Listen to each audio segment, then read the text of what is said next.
of them as well. What a move from the 48. Oh, look at this, and onto the straight they come.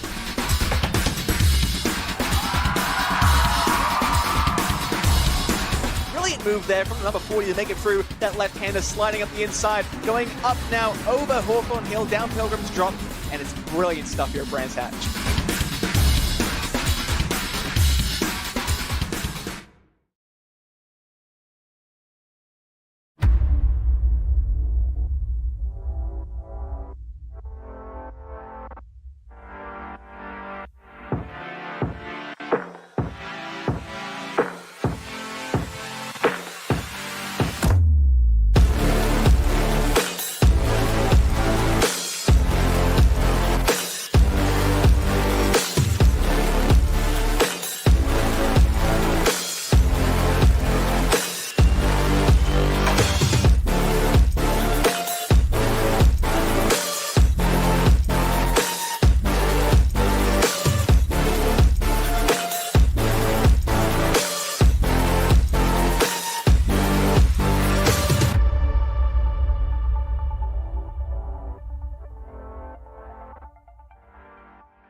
Hello everybody and welcome to Snetterton for rounds 6 and 7 of the British GT Esports Cup for 2024. What this circuit lacks in elevation change certainly makes up for it with so many different types of corners, so many opportunities to overtake over the course of what we're going to have 2 1-hour races here for round 6 and 7 of this championship. The final time we'll be taking on this format here in this season as we close in on the very end of the British GT Esports Cup for 2024. For those final 3 races and the final 2 circuits of this championship, my name will be Ewan O'Leary, and I'll be alongside John Munro for the final 3 races.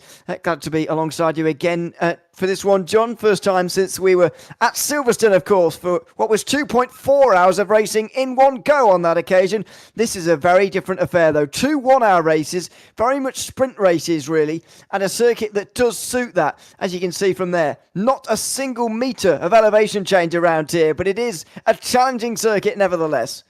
Absolutely. Great to be back in the box with you, Ewan, and hopefully everyone watching at home is going to be in for another enjoyable afternoon of racing around a classic British circuit. And yeah, as you say, Snetterton, an interesting one. I almost think it's some kind of a mix between Oulton Park and Donington. You've got, you know, the situation like Oulton where it's narrow, it's difficult to overtake, you've got to rely on other people's mistakes, but then, you know, like Donington, there's a lot of fast and flowing corners where you can get a good exit, you can kind of force the issue, and it's a tricky one. Very, very enjoyable to hot lap, but tricky to get a perfect lap in and tricky to get those final few tenths. So this one is really going to separate the best drivers from the rest of the field. And obviously, it's crunch time in the championship as well, Ewan, because 2 of the final 3 rounds will happen in the next 3 hours. Exactly. We'll be back next week, of course, at Brands Hatch, but for now, it's the 2 1-hour races that we've got coming up. Last time out was another one of our 2-hour events at Spa, of course, and it really turned into a race of attrition. Not many of the cars actually pulled themselves over the line on that occasion, hoping that a few more might get to the end here tonight in the 2 races and next week as well at Brands Hatch. I think there's 2 distinct challenges, isn't there, remaining? I mean, they're both challenging circuits in their own right, but the one real noticeable difference is the dips and the uphills as well of Brands Hatch will certainly come into play. But a 2-hour race around there could turn into a race of attrition like Spa last week. Yeah, 100%. I think both tracks are going to be fun to watch for sure. Brands Hatch offers a different challenge, but Snetterton will, I think, due to the nature of it being 2 1-hour races, you're going to see a lot of action early doors. I think the first 15-20 minutes, we're going to see cars off the road. We're going to see cars in tyre stacks like you can see on the left-hand side of your picture right now at Hamilton, for example. And I think we're going to see lots of late moves. I think the big thing for today is whether Apex 1 can basically wrap up the championship in their own right. They've been really strong this season. They were strong, but not quite the quickest. They had Brabham Esports just quicker than them for the start of the season, but recently they've stepped it up a gear, and now, as you can see in the pro standings, at least Chris Warner dominating things with 449 points ahead of World of Racing's Luciano Whitfit. Yeah, so those are the 2 who are really fighting it out, of course, in the team standings. Brabham Esports is Elvin Smith up there as well. Decently, Ryan Woodrow did eventually get to the end of the race at Spa, but did lose some ground. Sai Privy Sudakar is in 5th place, so Sebastian Eben, Marijn van Veen and Stephen Bain as well to round out the top 8 there. And then the rest of them, Nick Manders and Ivan Seiko round out the top 10 with Daniel Tomlinson. There's a bit of a gap back to Dennis Kometo. A couple of points further back is likes of Ryan Davies, etc. To move on quickly as well to the AMS. Krzysztof Maskowski leading here too, so no prizes for guessing who's leading the teams at this stage as a result of what we just shown you. Martin Clarkson is second, and Wolf Padawana, who qualified on pole at Spa but couldn't produce in the race, unfortunately. Rens de Lange and Kieran Prendergast round up the top 5 with Tony Lord, Cody Cosford and Max Farrell in the top 8. James Draper and Big Revelation round out the top 10 there.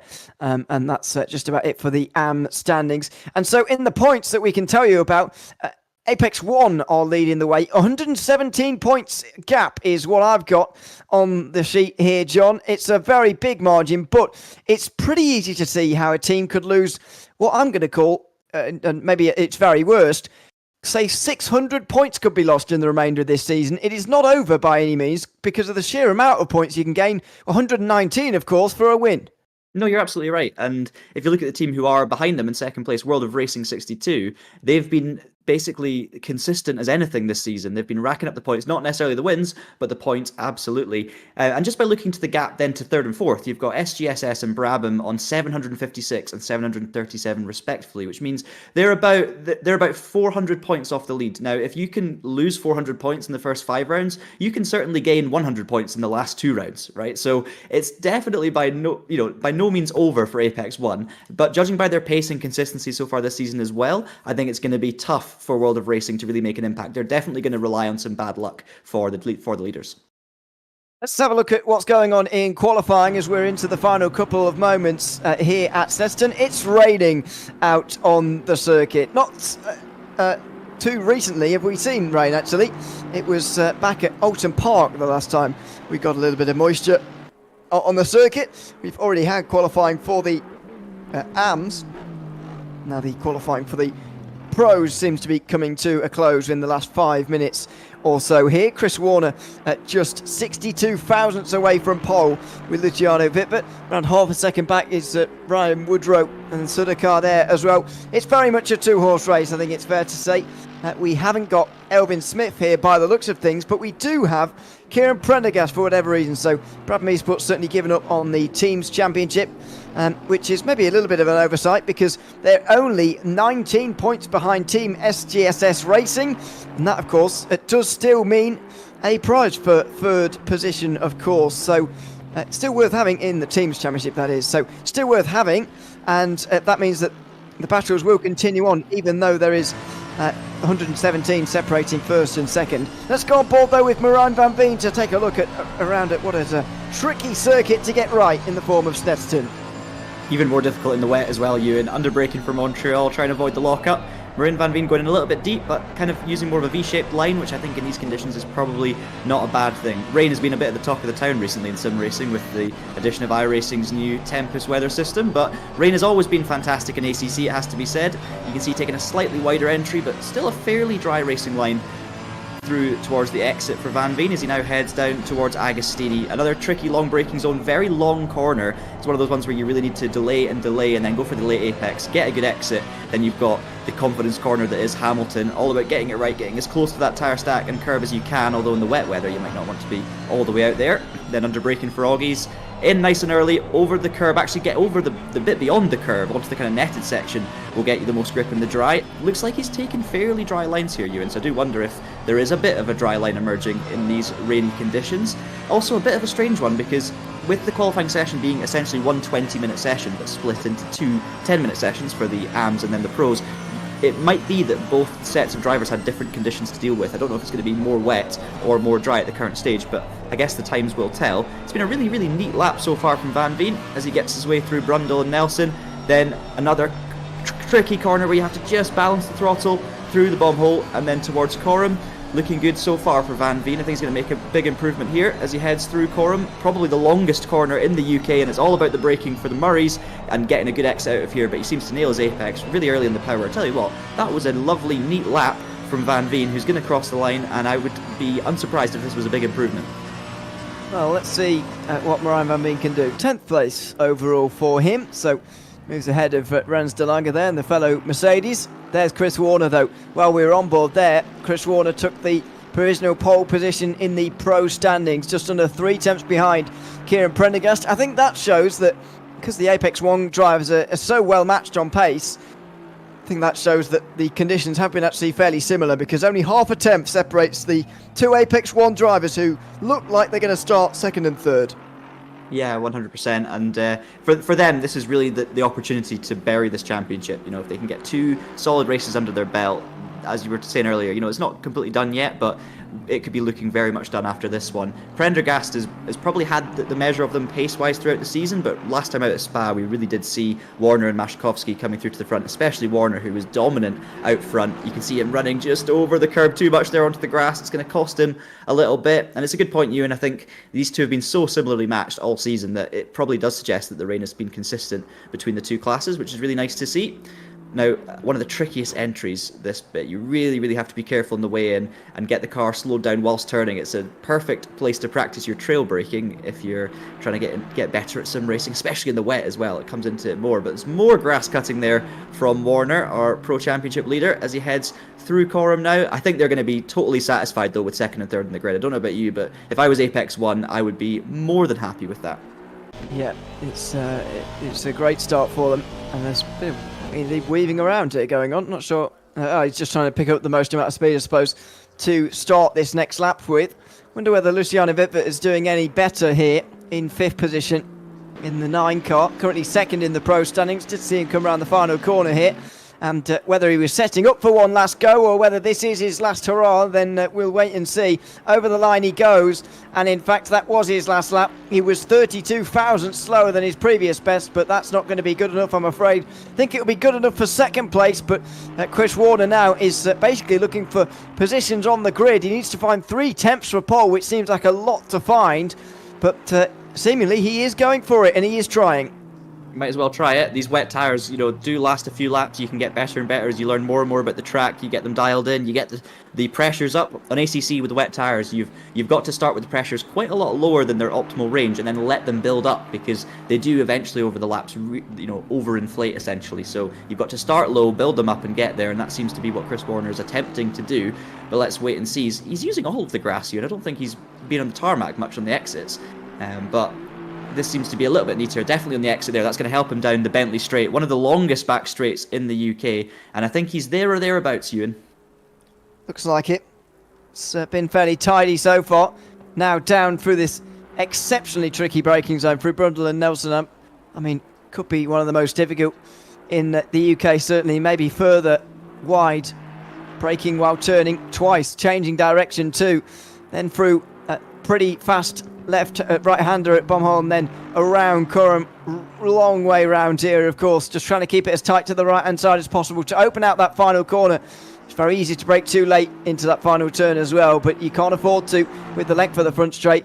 Clearly, it's not going to matter for Chris Warner because he's not going to improve by the looks of things, and so that will be the end of qualifying. Kieran Prendergast on pole then, Am driver on pole once again here. He's flying the flag for Brabham Esports all by himself, but as we know, even if Elvin Smith does miss these 2 rounds, John, he will get the compassion points for it that will be calculated at the end of the season, because that only, of course, counts for rounds that you've skipped, not ones that you've done badly in, to preface that first of all, but also that means that he will still score some points. We just won't know what they are until the end of the season, and that, of course, will only really count for anything if he turns up at the final round. The reason I mention it is because of Brabham Esports are trying to chase down STSS Racing for that 3rd place in the team standings where the prizes are handed out for. Yeah, absolutely. And Elvin, you know, hopefully we'll see him at some point in the remainder of the season, but looks like it's not going to be tonight. But we'll see what Prendergast can do without the support out on his own. Obviously, Prendergast on pole position is something, you know, we've seen before, or definitely seen him multiple times in the front row. But that doesn't turn into race wins, as we've seen far too many times. He's had lots of connection issues throughout the season. I think 3 races where he's just disappeared from the server. So let's, you know, hope for his sake that doesn't happen again. And yeah, the compassion points is something we won't be able to talk too much about during the races, but it's essentially like an alternative to dropped scores. So think of it in a similar fashion to that. It basically, real life gets in the way sometimes. Some drivers have to miss races, and it still takes an average of your 4 best finishes, or I think it's 5 best finishes. So yeah, it's slightly different, but it will still deliver a deserving champion at the end. Looks at the moment like it's going to be Warner and Pro and Mashkovsky and Am, but there's still 3 races to go, and we'll know a lot more over the next few hours. We will. Let's just, we'll continue that discussion in a moment, but let's just go through the grid. First of all, Kieran Prendergast will be on the pole for Brabham, of course, and then it's the 2 Apex 1 cars. Krzysztof Maszkowski leading Chris Warner. Klaassen is in 4th, which is a good qualifying, actually, from Martin Klaassen. Second in the AM standings, and he's not too far away ahead of his teammate, Luciano Vitvert. They're both World of Racing cars, of course, but there are 6 of them. Those 2, though, are teammates, it's worth noting. You can see the yellow stripe maybe down the right-hand side of the body there. Paulik is in the 6th position with Cody Cosford. Not teammates, it's worth noting, but Cosford is with Ryan Woodrow. Then there is Sudakar, who's the final World of Racing driver. All of those World of Racing cars sort of clumped together, if you like, through those 6 positions. Then it is Marijn van Veen to round out the top 10. Rans de Lange just behind his teammate there with Seiko in 12th place. Tomlinson in the number 1 Aston Martin is 13th, ahead of Jack Draper. Then there is Tony Law in 15th position, ahead of Petrosian. And then Davies and Panasopenko is in the final and 18th position on the grid here today. A slightly smaller grid than what we've seen in previous rounds, but that's to be expected coming towards the end of a season here in the British GT Esports Cup. It still should be good racing, though. It's racing in the rain. It's Snetterton, of course, as well, and it was close in qualifying. Changeable conditions possibly too. There's a lot to look forward to about this race. Yeah, I expected early drama in the dry, so definitely not going to change that prediction now that we've got some rain. Yeah, just a shout out really to James Draper in that qualifying session, just for being the first of our non-Aston Martin and Mercedes brigade, coming home 14th overall. So we'll be interesting to see how the McLaren goes. McLaren does not like the curbs, especially in the wet. So let's see how he races from there. Another thing you may have noticed if you joined us at Spa last time, the man who finished second on debut, Sergi Sebastian,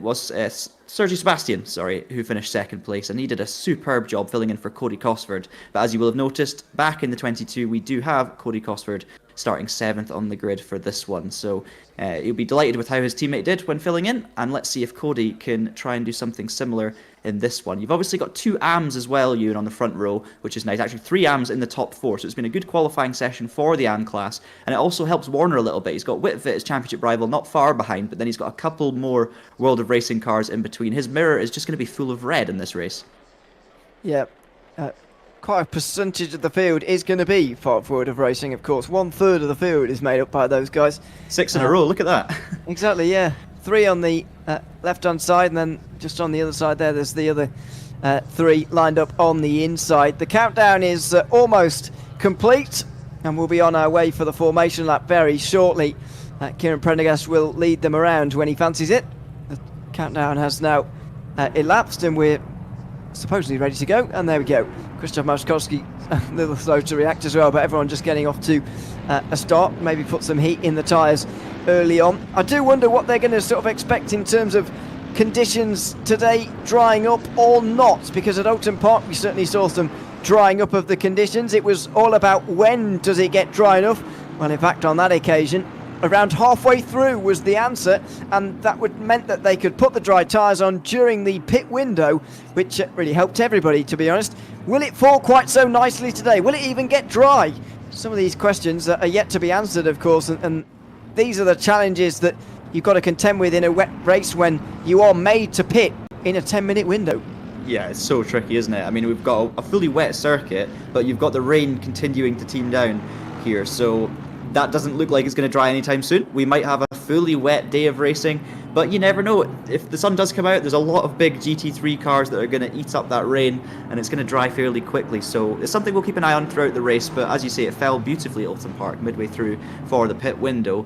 yeah, let's just wait and see. I think the tricky thing for these drivers is going to be getting those tyre pressures right, getting the setup right. Are they committing fully to the rain? Because, you know, as the temperature changes, as the rain amount changes, your tyre pressures are also going to change, and it's massively influential in ACC. So there's so many things that these drivers are going to have to get right, so many variables, and all of this whilst racing against 15, 20, 25 other hungry drivers looking to make the moves as well. So it's going to be exciting for sure.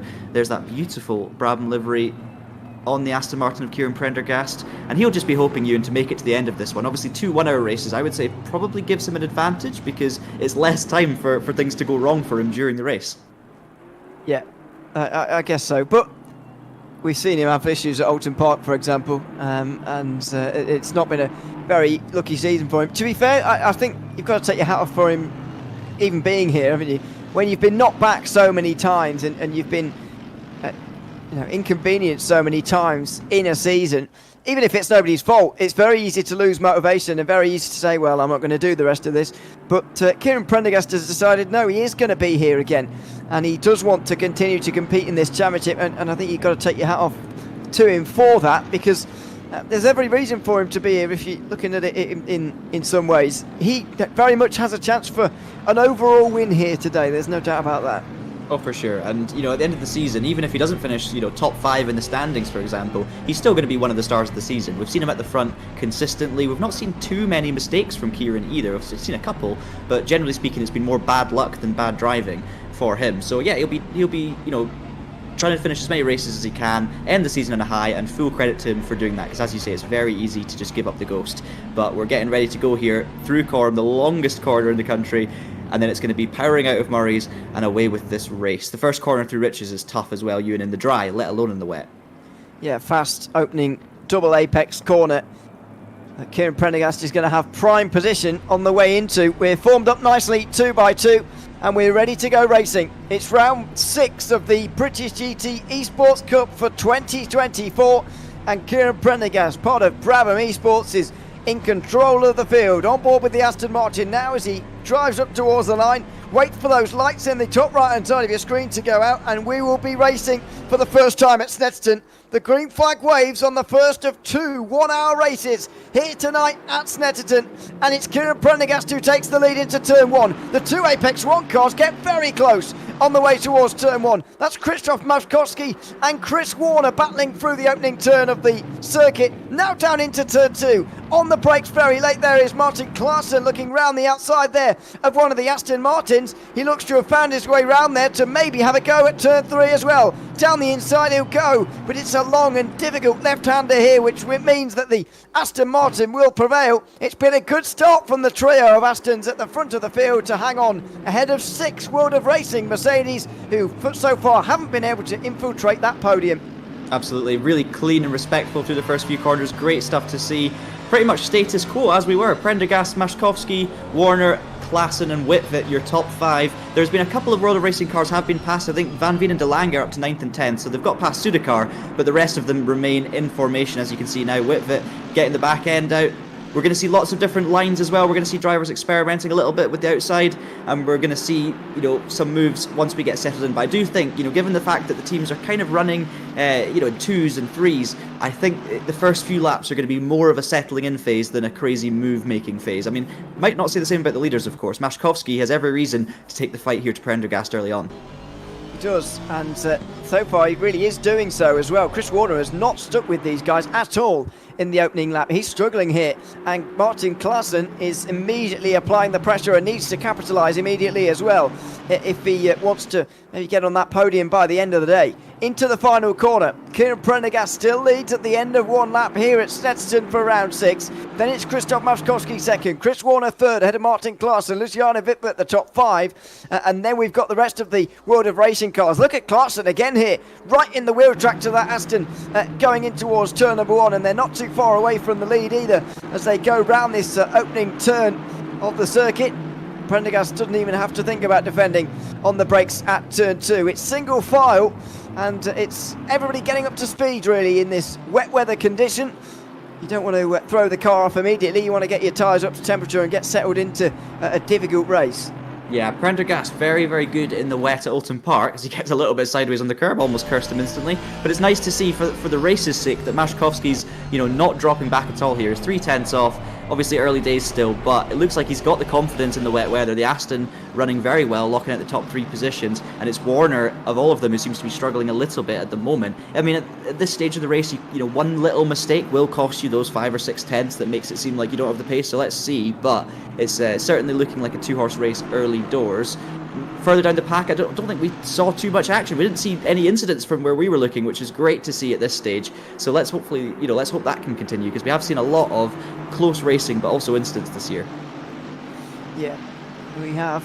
So far, though, we have had a clean and green start to this race, which has been fantastic. Chris Warner seems to have gotten rid of Martin Klaassen on this lap. The pressure on him is slightly alleviated, but got to admit I was slightly surprised by the way that he wasn't able to stick with his teammates so much, and in fact it's 2 AMs fighting for the overall win so far, ahead of the pro leader in the form of Chris Warner.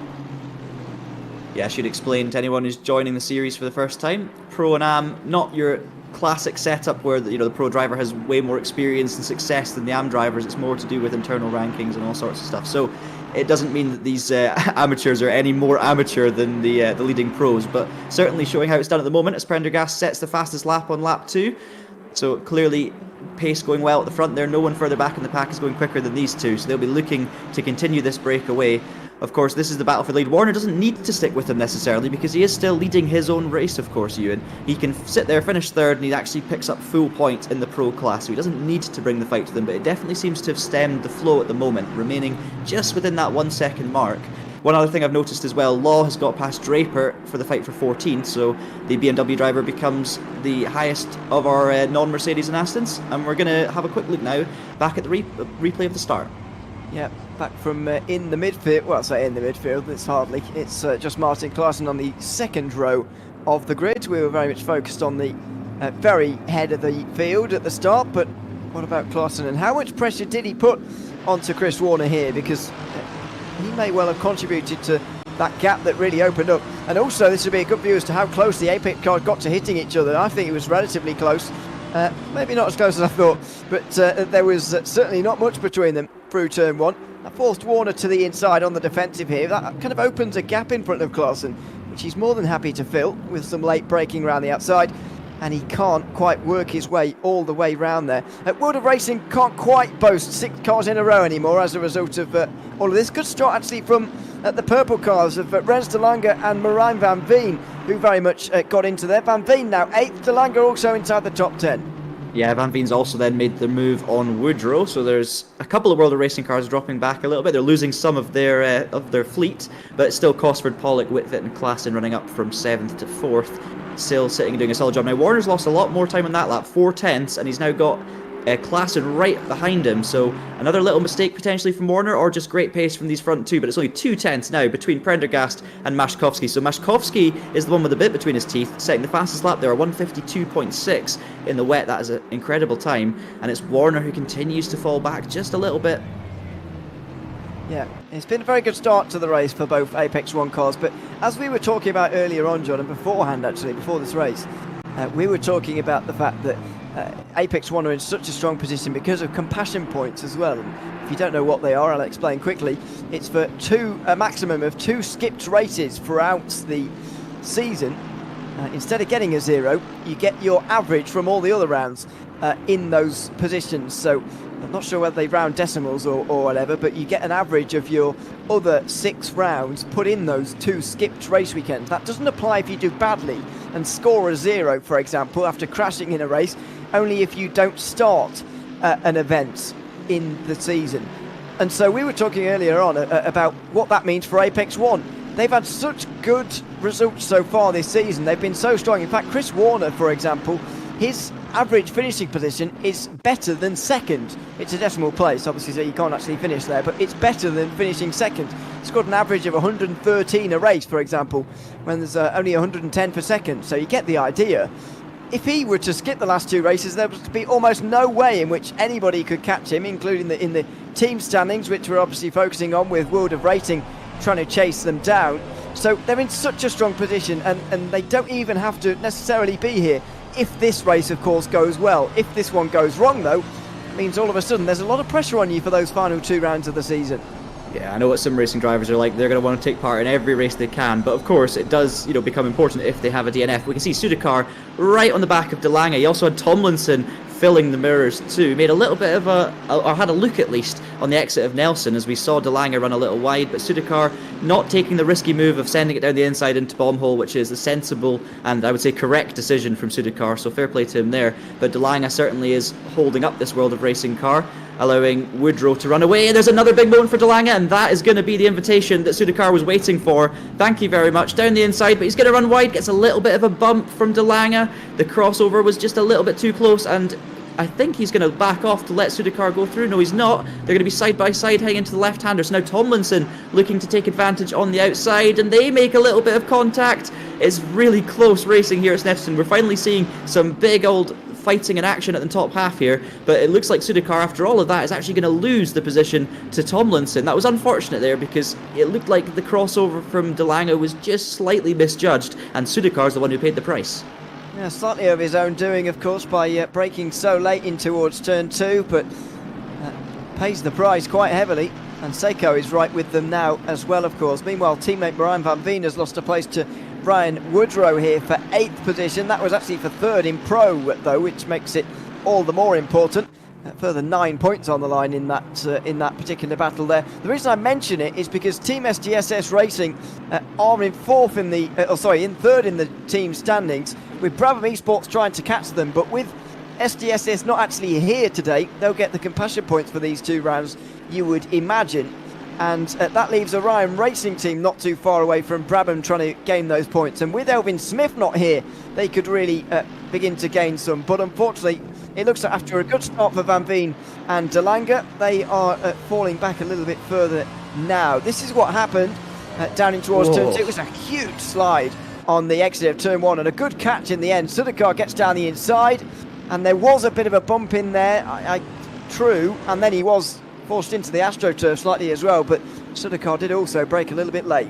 Yeah, it's a tricky one. I think, Sudakar went for the move, and I think the cutback would have happened anyway. There was the tiny bit of contact through Palmer.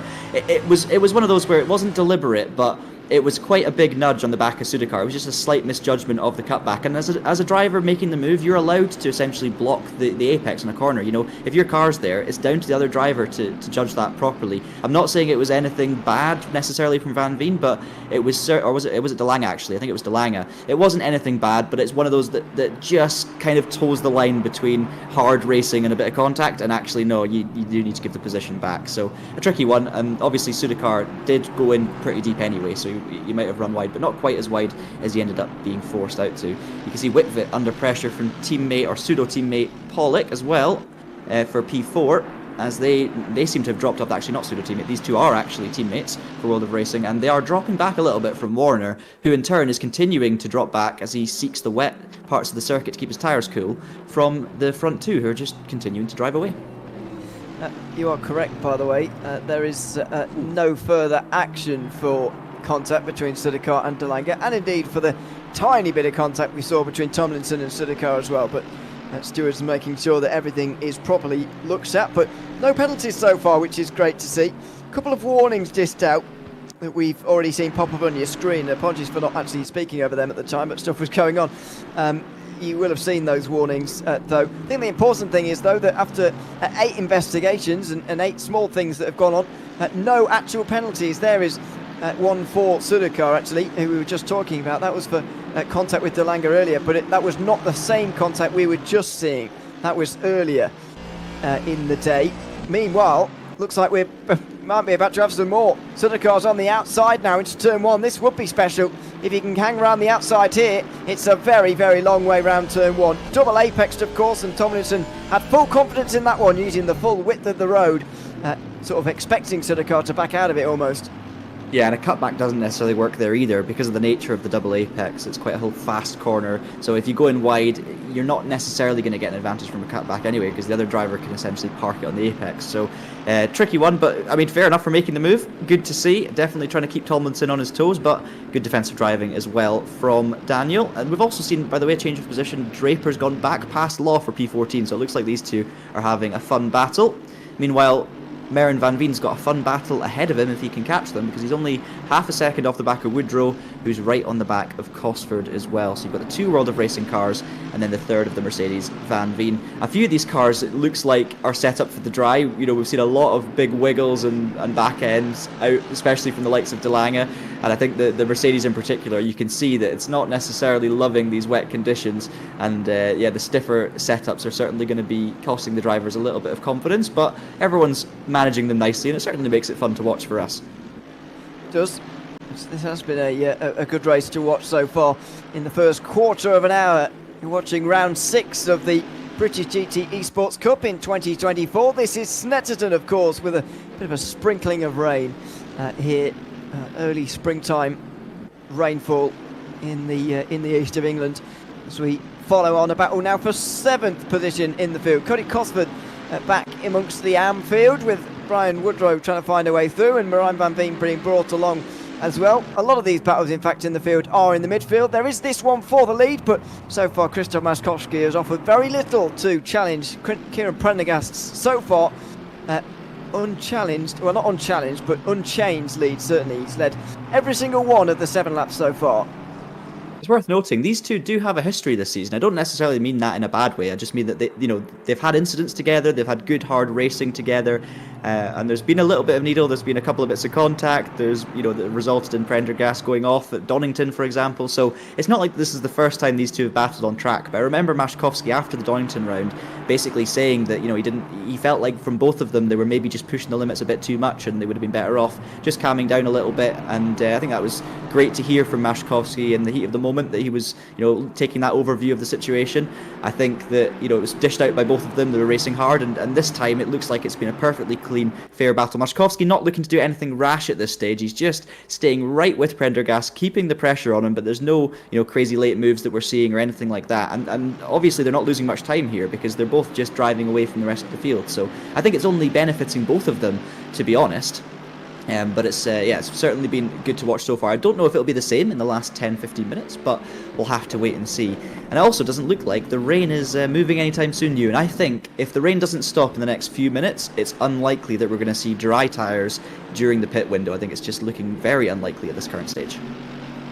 Somewhat unlikely, certainly by the pit window. You're right. We were hearing actually from someone in YouTube chat saying that rain only going to get heavier today, which seems to have become true so far. I mean, it really depends what we're going to see, and it can change very, very quickly.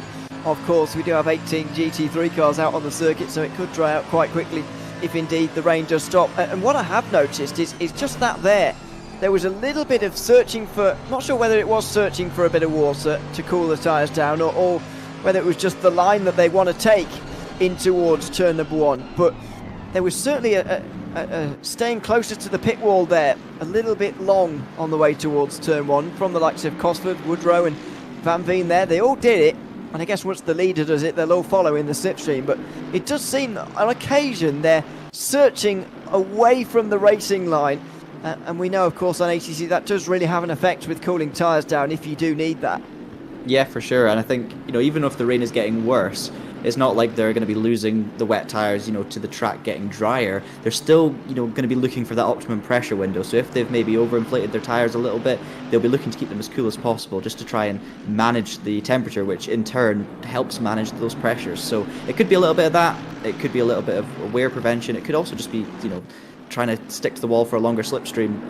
We know Snetterton, there's a few theories out there. The closer you get to the pit wall, the more it's going to help you. I don't think it makes much difference, and I doubt that's what the situation is on this particular occasion. But there's lots of reasons why drivers could be doing some strange things in the wet weather. Obviously, we're seeing a lot of the kind of usual dry racing line being used. As wow, that was incredibly deep on the brakes from Van Veen on the back of Woodrow, but got it stopped, so lots of confidence there, which is going to help him later on. But yeah, I do think that generally speaking the grip seems to be on the dry line. We're not seeing too much variation. Snetterton, of course, not necessarily the widest of circuits, and there's not too many options in terms of lines, but you might see drivers venturing a little bit off to try and find that extra tenth of a second's worth of grip through each corner. But right now it seems fairly relaxed. I think it's actually Woodrow now who's got the run on Cosford, so let's see if he can do anything into turn 1. Yeah, it is definitely his moment here. Looking to the inside, no, decides that now is not the time. in towards turn 1. Van Veen with a slightly narrower line on the way in there, maybe a better run through here as well. He's pretty close on the way down here, but the braking zone clearly not enough to elicit a response from Ryan Woodrow. Decides not to go defensive, and so they'll stay single file again.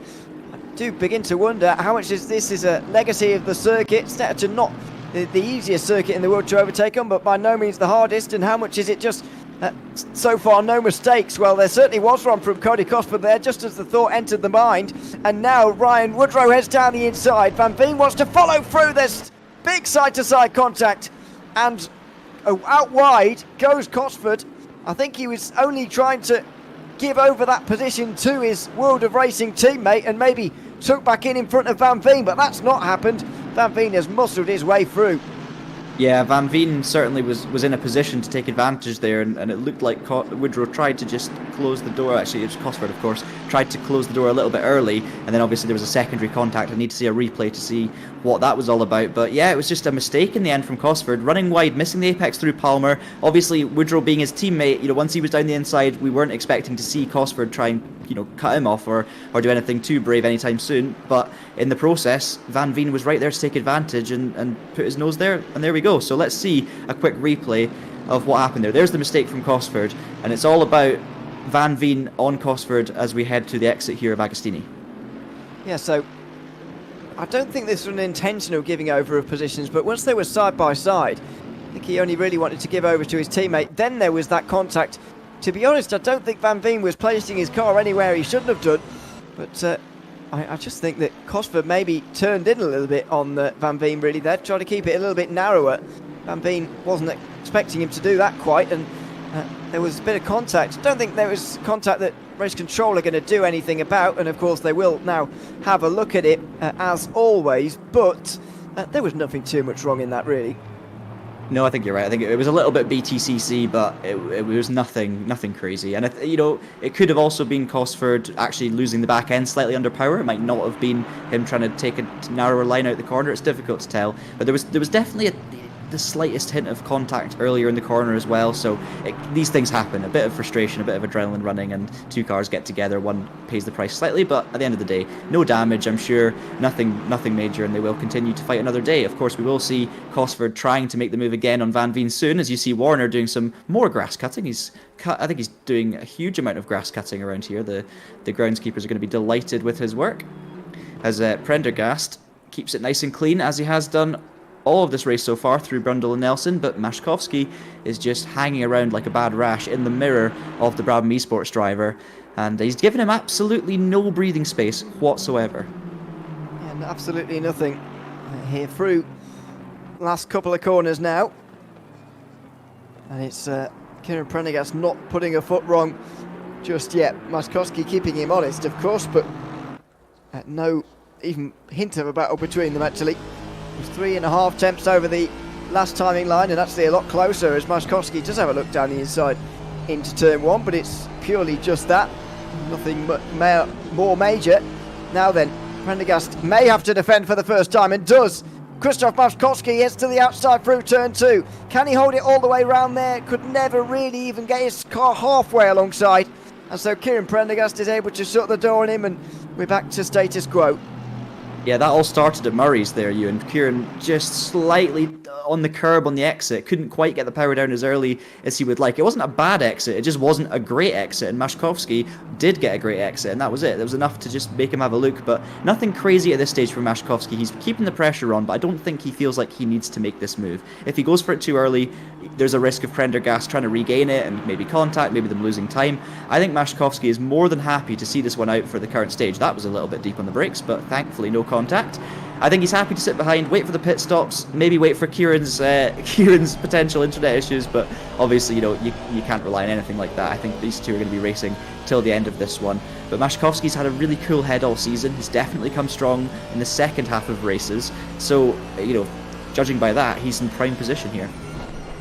Yeah, you certainly can't bank on Prendergast having issues, although if there's anyone you would do that with, it is him in this season. Tremendous amount of bad luck throughout, in case you've not been with us. I'm not sure how many of these races he's actually got to the end of as a result. But there we are. He's got a decent amount of points to his name, to be fair, and we certainly know his speed, one of the best in ACC, certainly for Brabham, and so he will be one to watch. This is fairly congested though, back from 7th place on back really, right the back to 12th position, and Sudakar, who's at the back of the group. It's where the action is really, lots of battling going on here. In fact, Daniel Tomlinson was very close to De Lange, clearly on the way down the braking zone after the back straight there. Wasn't able to make it stick, but here he is looking for maybe a top 10 at the hands of Rens De Lange, who's just in the purple car in front. Yeah, nice to see an owned car on the verges of the top 10. We've seen a lot of, domination from, I'd say, 4 specific teams. Of course, World of Racing, SGSS, Brabham and Apex 1, but good to see Owned up there, and Tomlinson's having a good run so far. He's been keeping it clean. We might see him make a move for the top 10, but it's going to be a defensive under the brakes for De Lange, and actually Sudakar making a move around the outside. Sudakar, the man, of course, who qualified higher, but dropped back at the start after the incident earlier. Now he's making his way back up, so Tomlinson goes from attack to 12th position, essentially, and Sudakar begins his fight back through the field. Yes, and that was fairly opportunistic and pretty smart too from him. Up to 11th now, ahead of Daniel Tomlinson, part of the honoured Simhound rookies. Just under 400 points accumulated by him and Max Farrell so far this season. Let's have a little look at how Sudakar did it, because this was very opportunistic indeed. Looking to the outside, he just sees this very small gap to the outside. In fact, there wasn't even a Mercedes width on the outside there. 2 wheels on the grass, somehow manages to find the braking force while on the slippery wet grass on the outside, and gets the car stopped in time for an overtake. Incredible. I mean, that, from Sudakar, that wasn't deliberate. He's thinking as a driver, I'm going to brake on the outside here, I'm going to make up this time, I'm going to brake in my normal spot while these two fight on the inside. He did not expect the other two to brake so early and then come back towards his line, so it got a bit tense, let's say, for Sudakar. But after all of that, somehow the 2 wheels on the grass, as you say, which should send you to Mars in reality, he's managed to get it stopped, get it turned, and actually get a great exit. So maybe there's more grip on the outside of the hairpin than you might think. But Maszkowski keeping that pressure on Prendergast, of course. Warner's actually closing the gap slightly, Ewan. 2.8 seconds now, so maybe finding his rhythm, maybe the tyres are coming in, who knows, but yeah, he's definitely looking closer. He is, but very much still on his own. Pit window is open, as you can see on the top of your screen. 10 minutes for these drivers to make their way in, and you'll notice there's a little yellow box next to their little yellow rectangle next to their driving number. Has a 1 inside of it, and they're all orange at the moment. Well, when they've completed their 1 mandatory stop, which is indicated by the 1, they'll have a green rectangle next to their number, which indicates they have made their mandatory pit stop in today's race. So has to be done here. I guess the only case, John, is what are they going to do in that pit stop on another day? And indeed at Oulton Park we said tyre changes to the dries. That's what happened, but it's not going to be tyre changes to the dries here. Certainly not. I think Tomlinson pits. I think Sudakar probably pits. I think Cosford stays out. It's a tricky one. This is the sort of situation where the conditions aren't looking like they're going to change anytime soon. So if you're in a bad spot track position wise, you pit. If you're in a good spot, you've got a good rhythm, you're happy with everything, keep it going. Just don't change anything. I think a lot of the World of Racing guys between 4th and 7th, they're all kind of separated out. I think we'll see them extend as long as they can. But the likes of Sudakar and Tomlinson, I would not be hugely surprised if we see them peel straight in. We've already got one of our drivers in the pits, but not the leaders, of course. You can see there BMW pulling in, getting lapped, but Maszkowski stays out, Prendergast stays out, and Warner stays out. The gap now down to 2.5 seconds. So the pro is coming. Yeah, I wonder, as Maszkowski gets close again into turn 2, I wonder what the benefit is to staying out here on these wet weather tyres, given the fact that we know it's going to remain wet, and it looks like if you're going to this point in the race with these wet tyres, you're probably better off going to the end with them by now. It's going to, even if it stops raining right now, it's going to take a little while to dry out, so you might as well stay on them to the end in some ways, even at this point in the race. But it does make me wonder, what benefit is there to staying out for so long in this stint? Is it going to be one of those days where we see the drivers coming in as late as possible? I think it depends. I mean, we've seen there De Lange and Tomlinson do end up in the pits. For me, if you've got good track position, if you've got good pace, don't pit unnecessarily early, because you don't know where you're going to come out. That's the way I look at it. If you're happy with your situation, there's absolutely no advantage to taking the risk of pitting early, because you're going to have lots of fuel again. You're probably not going to change the tires, and you could come out in a massive amount of traffic. You just don't know what the situation is going to be. So keep going until you're in a situation where you're going to gain from it, or you're in a bad way, and then make that pit stop. So Maszkowski clearly not looking to try and undercut Prendergast. I think he's happy where he is. He's keen to keep the pressure on. I don't know if we'll see him stay out when Prendergast pits. I just don't know what we're going to see from these two, but it'll certainly be interesting. Whitvet stayed out, Klaassen stayed out. No surprises there, as Prendergast gets a bit sideways, did he? Very much, well, a bit, yeah. A bit is understatement. He was right out sideways, right in the grass and the AstroTurf and all over the place. Does he come in as a result in retaliation? No, but Maszkowski, he doesn't. He fooled us all. Goodness me, I think he fooled himself. He was driving down the pit entry lane there and suddenly ducked out at the last moment. Chris Warner decides to come in instead. Not even sure how legal that is. I think he can get away with it, to be honest. I think the more problem is if he did that the opposite way and ducked in too late. But anyway, Maszkowski drives past the pit lane and will continue on. I do wonder what situation he's in here. I think he's in an awkward place here, is Maszkowski, I've got to say, because yes, I agree with what you're saying about being out front and in clear air and wanting to make use of that, but also there is one driver in front of him, and maybe a bit of an undercut would help him get rid of that. But the problem is, and the risk is, does he make that pit stop and end up behind someone else in the field, which kind of doesn't really solve any problems for him. This is what happened to Kieran Prendergast in front, by the way, through the fast right-hander at Bumhole, right out sideways in the AstroTurf. Good save again from the Aston Martin driver. I've been there before in the wet, and it's not a nice feeling. It really isn't. And I was looking at the standings when that moment happened. So nice to see it again. It was a big moment from Prendergast indeed. But yeah, no, you're right. I think what I was saying about being in clear air, that's fine. That applies to Prendergast. It applies to Whitvet, Klaassen, but it doesn't apply to Maszkowski. I just think that he must be happy with where he is, because he's had now 2 chances to pit, and I think maybe he's enjoying putting the pressure on Prendergast. Maybe he wants to try and do an overcut on him. He thinks that's going to work, but they've got to keep an eye on Warner. You can see Warner's come out behind Sudakar here, so even though Warner had probably the best pace of the 3 of them for the last 5 minutes, now he's got a little bit of traffic, and that could throw him off his rhythm. So this is why you stay out if you've got the clean air. I get why Warner's pitting, though. He wants to try and surprise Prendergast and Maszkowski. He doesn't want them knowing exactly where he is, and I guess that's going to work for him, but this could certainly cost him a second or two. Let's see what he does with Sudakar. Very interesting to see what's going on. This out again here.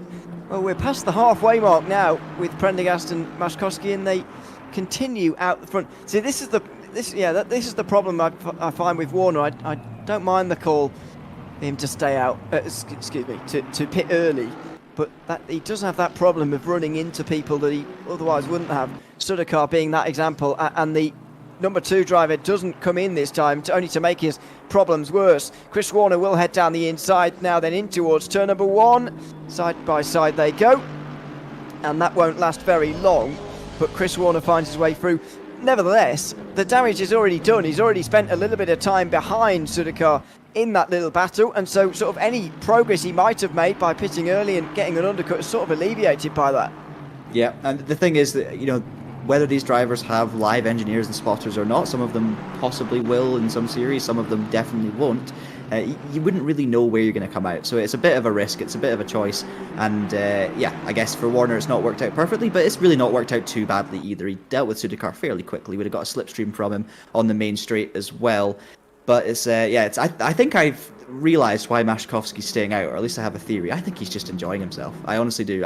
It's such a fun position to have good pace, to be sat behind someone, watching them struggling, watching them sliding all over the place. It's just a comfortable place to be as a driver. Maybe that's not the mentality of a true champion, and maybe that's why I'm not a Formula 1 driver, but it is just good fun. They're in a good position in the championship. They've got no reason to risk it, and if he's comfortable, then he's comfortable. Let's see. But one of them's going to have to pit this lap, because we've got 3 minutes to go. So it's either this one or both of them in the next time. I think Prendergast's going to pit.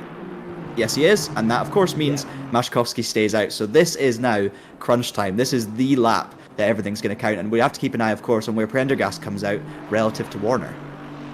I think Maskowski very much had orders to himself there, didn't he? That to say, I'm going to do whatever Prendergast doesn't do here. If he comes in, then I won't, and if he doesn't, then I will. And in the end, he decides to stay out, does Krzysztof Maskowski. Here's his teammate, Chris Warner. Is he going to be anywhere near Kieran Prendergast? I think it would be very impressive if he was. Now, Prendergast hasn't made his way out of the pit lane yet, and only now. Oh, wow! Chris Warner has made up heaps of time.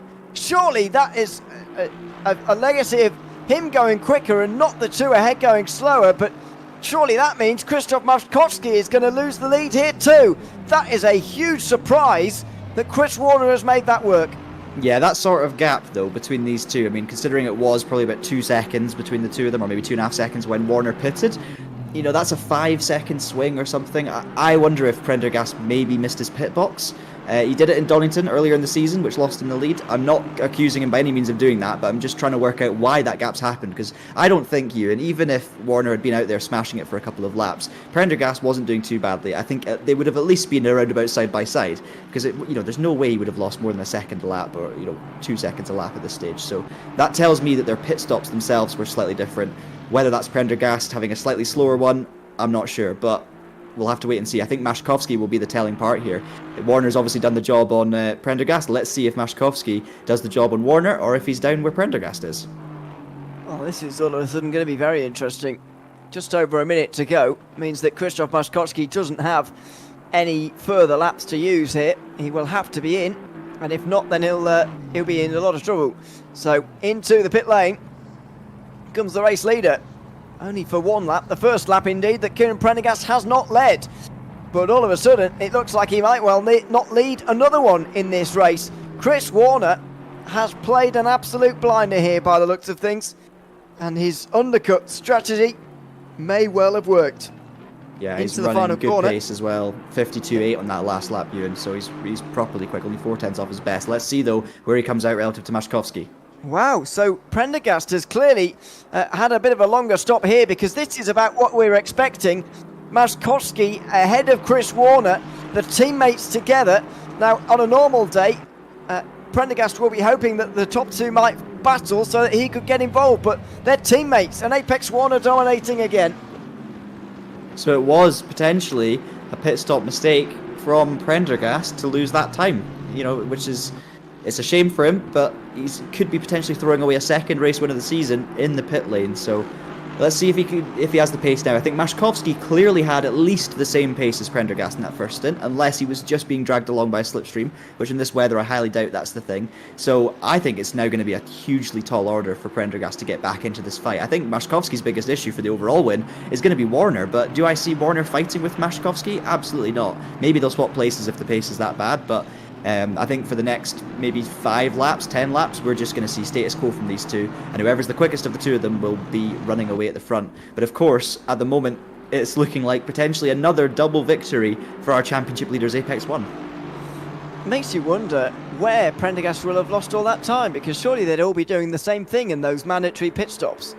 Yeah, but if he's just locked up, and bearing in mind it's wet weather conditions in the pit lane, you're trying to stop on your marks, and it's really difficult in ACC. If you just misjudge it by, half a meter, if you just hit the brakes a little bit too late, or stop too early, and you just don't quite make it to your box, you've already turned the engine off on the way in, for example, to try and save that little bit of time, you will lose 3 or 4 seconds incredibly easily. So that based on the time loss that we saw, that is what it tells me is the most likely scenario to have happened, without accusing Prendergast of making a mistake without us knowing for sure. But I think it must have been something like that, because it definitely wouldn't have been the pace on that 1 lap from Prendergast unless we missed a big mistake or something. You wouldn't have thought so, but that is the kind of gap, I suppose, where a big mistake would fit a little bit more nicely into that equation. I don't know. It does seem a little odd though.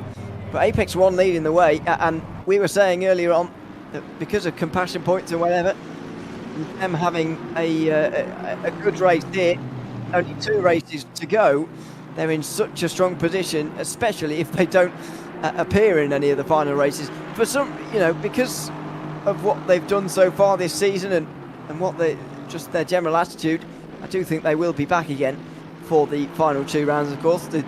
The first of which is coming up right after this one, of course. But I think they'll be here for the finale at Brands Hatch as well. for their crowning moment, ideally. But now with this result and the World of Racing team second and third in the respective standings, so losing another 27 points to their rivals in this one, it's looking more and more like Apex One's championship, as it has done for quite some time. Just hearing from our producer Steve Proudly that he did hit his pit box okay, so it wasn't a pit box mistake from Kieran Prendergast. So those 3.5 seconds of lost time must have come from somewhere else. We don't quite know where, but if we get a chance to speak to Kieran, I'm sure we can work that out.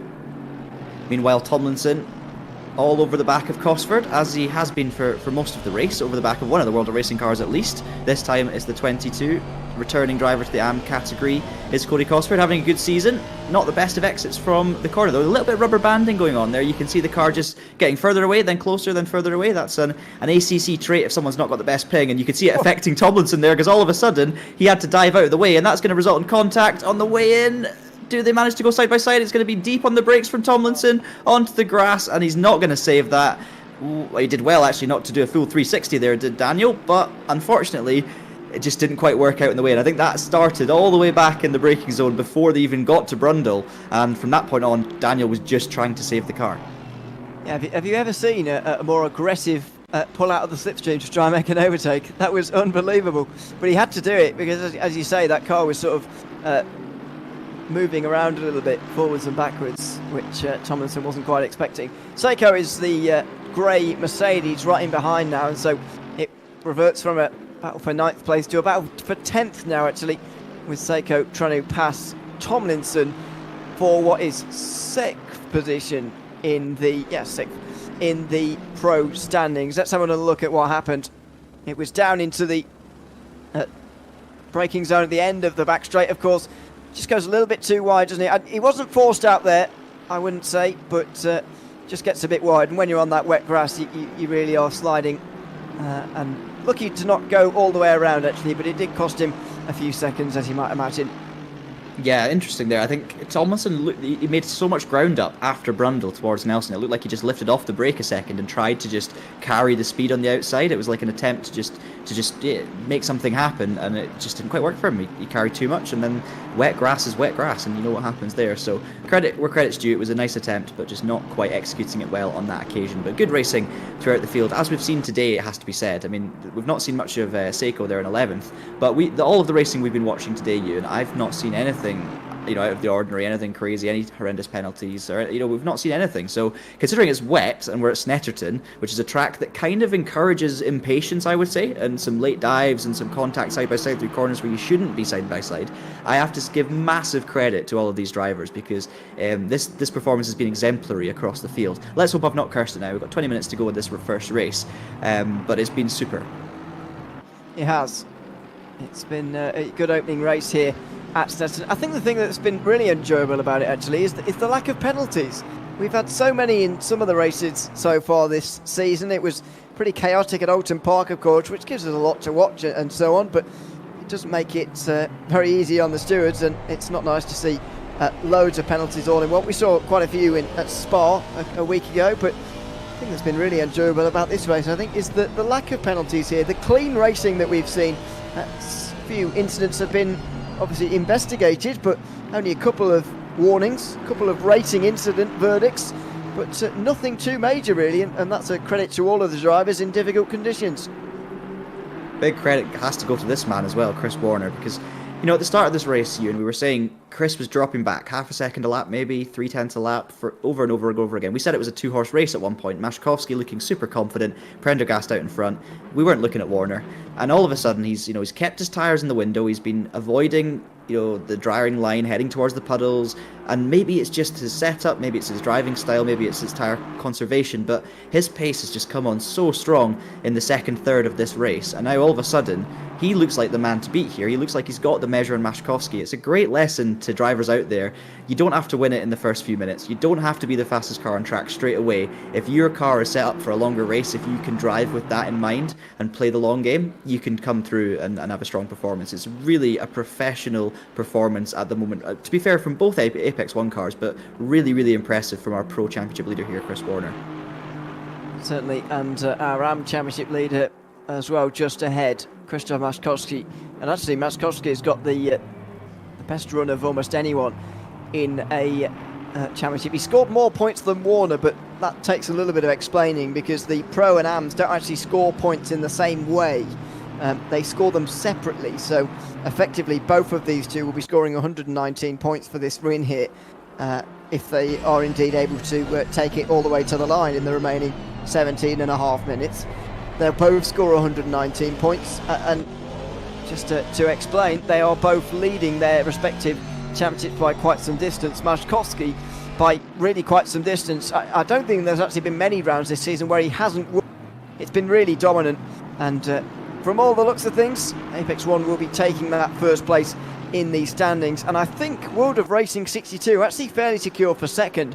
It's really the battle for third which is quite close, because 103 points separates Team SGSS Racing, who aren't even here today, Brabham Esports, who only have one team member here, that's Kieran Prendergast in the background, Orion Racing Team, who do have both of theirs, that's De Lange and Van Veen, who were briefly in the top 10, both of them earlier, but no longer. They're still running okay though. The other two World of Racing teams as well, so that's 5 teams covered by 103 points. When there's so many up for grabs, that's really not very much at all, and when there's a third place on the line and prizes that come with that too, there'll be a lot to fight for in the remaining of this round, of course, and the next two as well. Oh, for sure. I think it's going to be tricky to keep an eye on all the permutations during that last round, but we'll do what we can provisionally, given compassion points and everything. But yeah, it's interesting. De Lange and Van Veen were pretty much together for the whole first half of this race. Are now quite far apart. Van Veen 7th. He's got 7 seconds to Sudakar, and then De Lange down in 12th. So I don't know if we've missed something there happening to De Lange. Obviously, we've seen a bit of contact in that part of the field, but didn't see anything that hurt those two too much. So we've also got Pollock down in 13th as well. Now, I can swear Pollock was up in the top 10 comfortably. He was in that train of World of Racing cars, unless I'm remembering that incorrectly. But he's certainly gone backwards a little bit in this race. And then you've got Davies in 14th, who now takes the lead of the BMW class ahead of Lob. Only 1.3 seconds in it there, with Draper 3.2 behind. So great scraps also going on in the bottom of the field as well, towards 14th. I mean, we say the bottom of the field like it's something bad, but honestly, to just be running inside the top 15 in a field this strong is impressive stuff. And it looks like it's been an Aston Martin and Mercedes dominated season. It has been, for sure. A lot of the top teams and top drivers have picked those cars, but they've also been very, very strong indeed around this calendar. So I'm sure it'll be nice bragging rights for whoever takes that position. We've got a mistake from Krzysztof Maskowski. He'll be a little bit dizzy after that. That's Warner's line on the exit of Williams, and now Warner moves over to the water to get some cooling in, but he's right on the back once again of his Apex One teammate. Now, it's been 4 wins so far this season in the AM class for Maskowski, 3 wins for Warner, but at the moment both of them are going to extend that run. Yeah, looks like it. Just less than 15 minutes to go, although the gap coming down to Prendergast actually in the last couple of moments, maybe down to that mistake by Maskowski and the fact that Warner didn't actually punish it, but would have been slightly strange to see the teammates actually fighting, I suppose. So they still run 1 and 2 with Prendergast 2.7 behind. We'll see how that develops over the course. It's been pretty difficult to tell, I've got to say, from the TV cameras whether this rain is actually easing off or not. I think I can still see drops going down, but it's never been the heaviest rain, to be honest. It's never been torrential, has it? But it just hasn't really stopped either, so it doesn't look like we're really getting water cleared away, and maybe we're going to get a pretty wet second race too. Yeah, 1 times medium rain, please, is what's been requested here, and it's certainly what we've got. I think the key is, as you say, the fact that it's not stopping now. It could continue all the way through the second race. We're going to have to wait and see, but we'll have a little bit of a break between the 2 races, so there's time for the Scary Tree to make some decisions and change the weather, do some funky things. Might be a different second race altogether. Could be a drying race, could be even more torrential. We'll have to wait and see. The spray doesn't look too bad though, does it, Ewan? The visibility's not shocking for these drivers, but there certainly is standing water out there. Seems like there's slightly darker tarmac on the racing line than there is off the racing line, but nothing too crazy. There's a look at the spray. You can see Warner's, I was about to say indicators. That's not what that is. That's a windscreen wiper, John. Working overtime as they now catch lap traffic. This is going to be interesting though, because if we start getting into lots of lap traffic, which I think towards the end of this race there's a chance we will, that's when things are going to get very exciting. Great back markering there from the BMW, and you can see Warner is weaving. Now, why is he weaving? Because that doesn't suggest he's cooling his tyres, that suggests he's warming his tyres up. So that's a strange one. It is. Maybe a signal to his teammate, although you'd imagine they're chatting to each other verbally rather than through car language, so that's even more bizarre. But you can understand his urgency if that's what it is, because Kieran Prendergast is now less than 2 seconds behind, and while there are two of them, they can sort of help one another, of course, to prevent Kieran Prendergast from winning. They are still worried about Prendergast, you'd imagine, who is certainly going quickly. Let's see what the gap is at the line here, because he is closing now. It is back up to 2.0, so clearly the final sector not too bad at all from the leaders. Prendergast is coming here, and maybe there will be a last gasp battle, but you'd imagine with 12 minutes to go and still 2 seconds that Apex One still very much in the driving seat and may not even be caught in this race. Yeah, the problem for Prendergast is even if he catches them, how's he going to get past them? You know, I think if they're being sensible, Warner doesn't need to beat Prendergast to win this race. He needs to beat Whitvet, who's 8.8 seconds back. So they're in prime position right now. Apex One have got their pawn essentially with Warner. Warner can defend from Prendergast. He can hold him up and make sure that Mashkovsky wins this race, because if Warner drops back to third, it's not going to matter. So I think for Prendergast's position, it's going to be incredibly difficult for him to win this race unless he makes a clean, quick move on both of these Apex One cars, or we see an incident of some sorts, and it's Kieran who's done a bit of grass tracking there on the exit of Hamilton. But yeah, he's clearly got good pace as well. He'll be ruining whatever happened there in that pit stop phase. As we heard from Steve, just to confirm, it wasn't a missed pit box from Prendergast.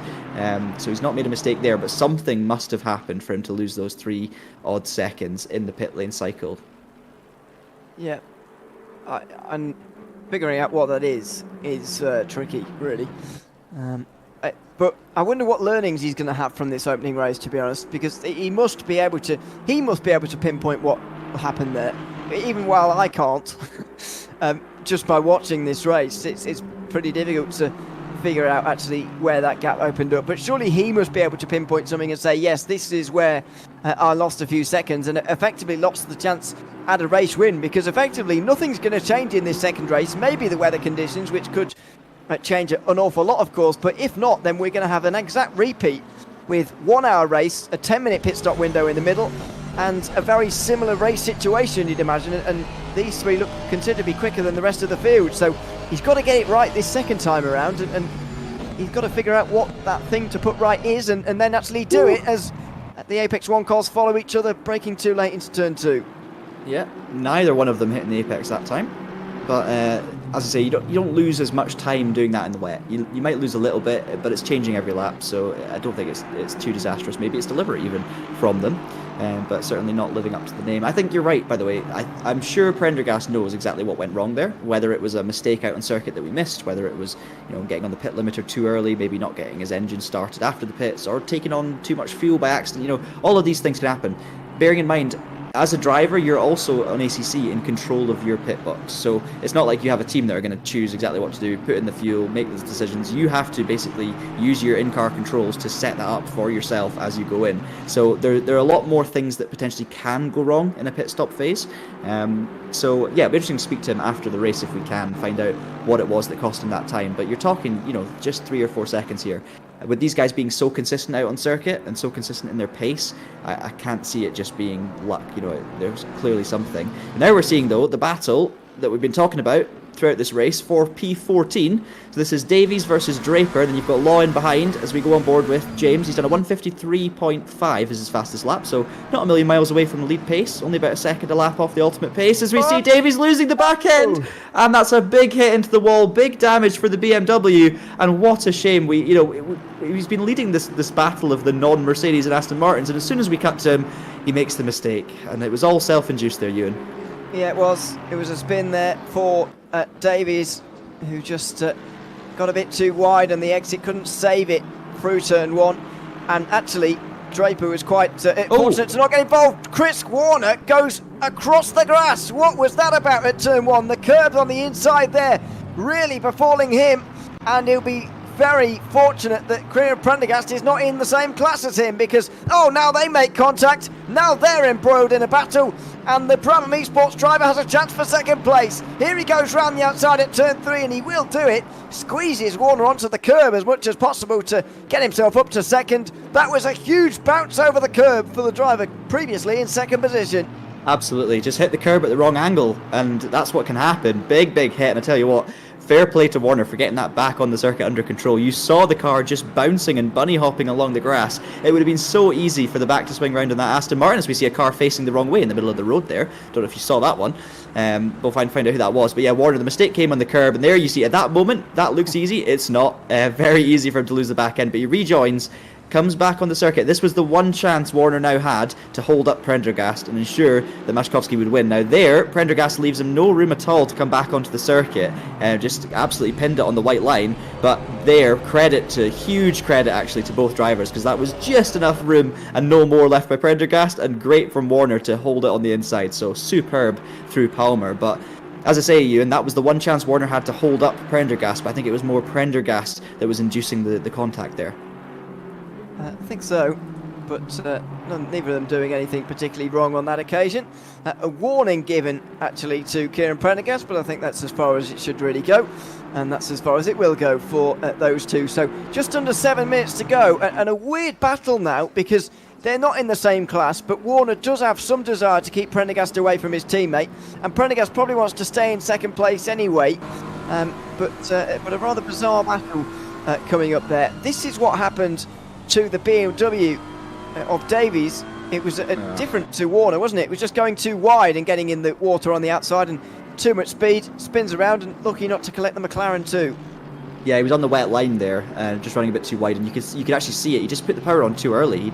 If he'd have just delayed by 1/10 of a second, 2/10 of a second, he would have found that grip back on the drier line, and he would have been absolutely fine. But he just nailed it too early in his desperation to hold on to the position, and around went the BMW. But yeah, as you were saying, I completely agree there. At the end of the day, even though Prendergast didn't give Warner a place in any way to get back on the circuit, Warner was off the circuit, so Prendergast is going, well, he's got to rejoin safely, right? If I put my car here, it's down to Warner to rejoin, not into the field. So you can see it was cheeky, I think is the word, but at the end of the day, totally fine, because it's down to Chris Warner to rejoin safely after that mistake. So yeah, one of those things, good racing, and let's see if Warner now can come back, because of course, yes, Prendergast is through, and yes, he did have good pace earlier, but Warner also had good pace. He was being held up in some ways, you could say, by Maszkowski. So I definitely think we'll see a battle here for second, more for pride than anything else, of course.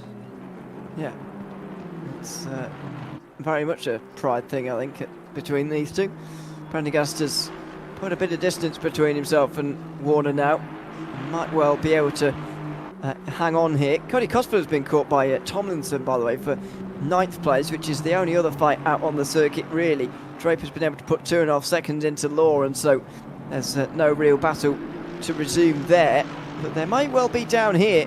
This is 4th in Am and 6th in Pro, fighting with one another. But unfortunately, yeah, the only two battles out there on the circuit are indeed for non-class positions and just overall instead. But that doesn't mean they won't be fought over.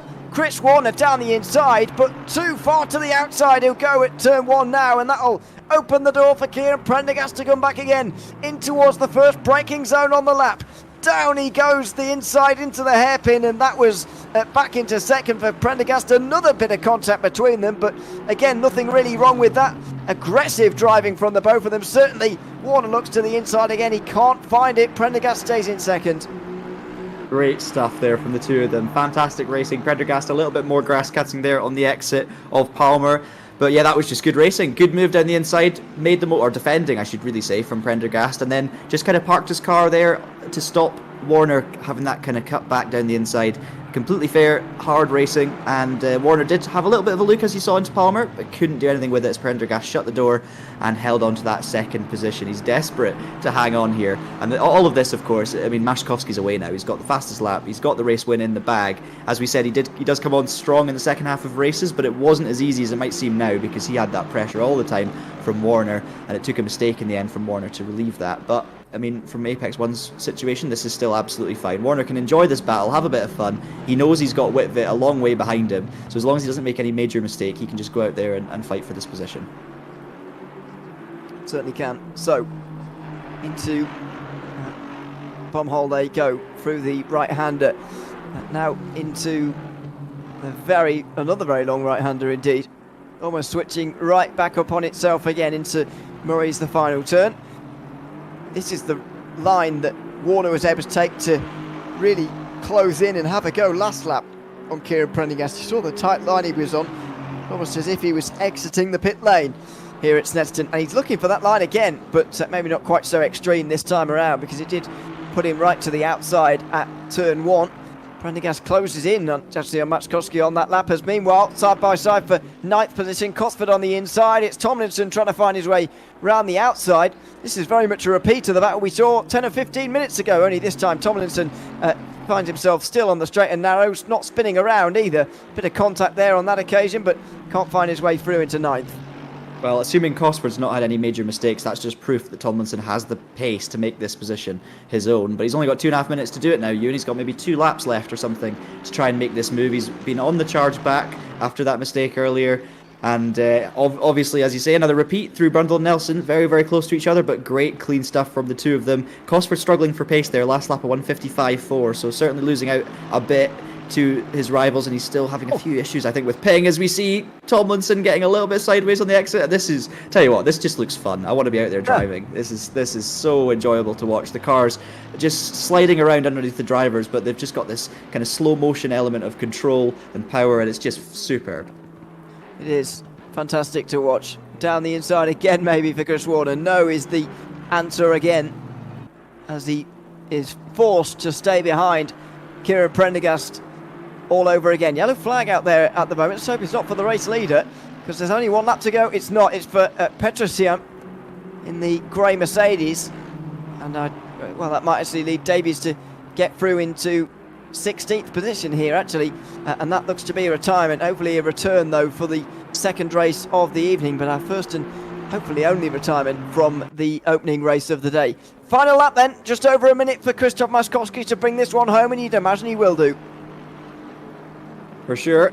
Warner still having another look at Prendergast, but I don't know if that's the best thing there. We knew he wasn't going to send it down the inside. I think Prendergast is experienced enough to know that's not going to happen either. So it's lots of kind of little looks and half-hearted moments for Warner, but he's going to have to do something different to what he's done in the last few laps if he wants to take this position. But there you go, Krzysztof Maskowski looking superb, taking what will be his 5th win in 6 races in the AM class. The only other man to win a race in that class is Kieran Prendergast, who is in 2nd place. It's been Apex 1 and Brabham domination throughout the season. And as we've mentioned so many times, you know, Brabham looked so strong pace-wise early doors this season, but actually Apex 1 not only have been consistent, but in the last few rounds at Spa and clearly here at Snetterton as well, they've also had the pace to match, so they deserve to be in the spot they're in right now, and Maskowski certainly deserves to be in the spot he's in right now. Looks like it's going to be another double victory and another 2nd place for Kieran.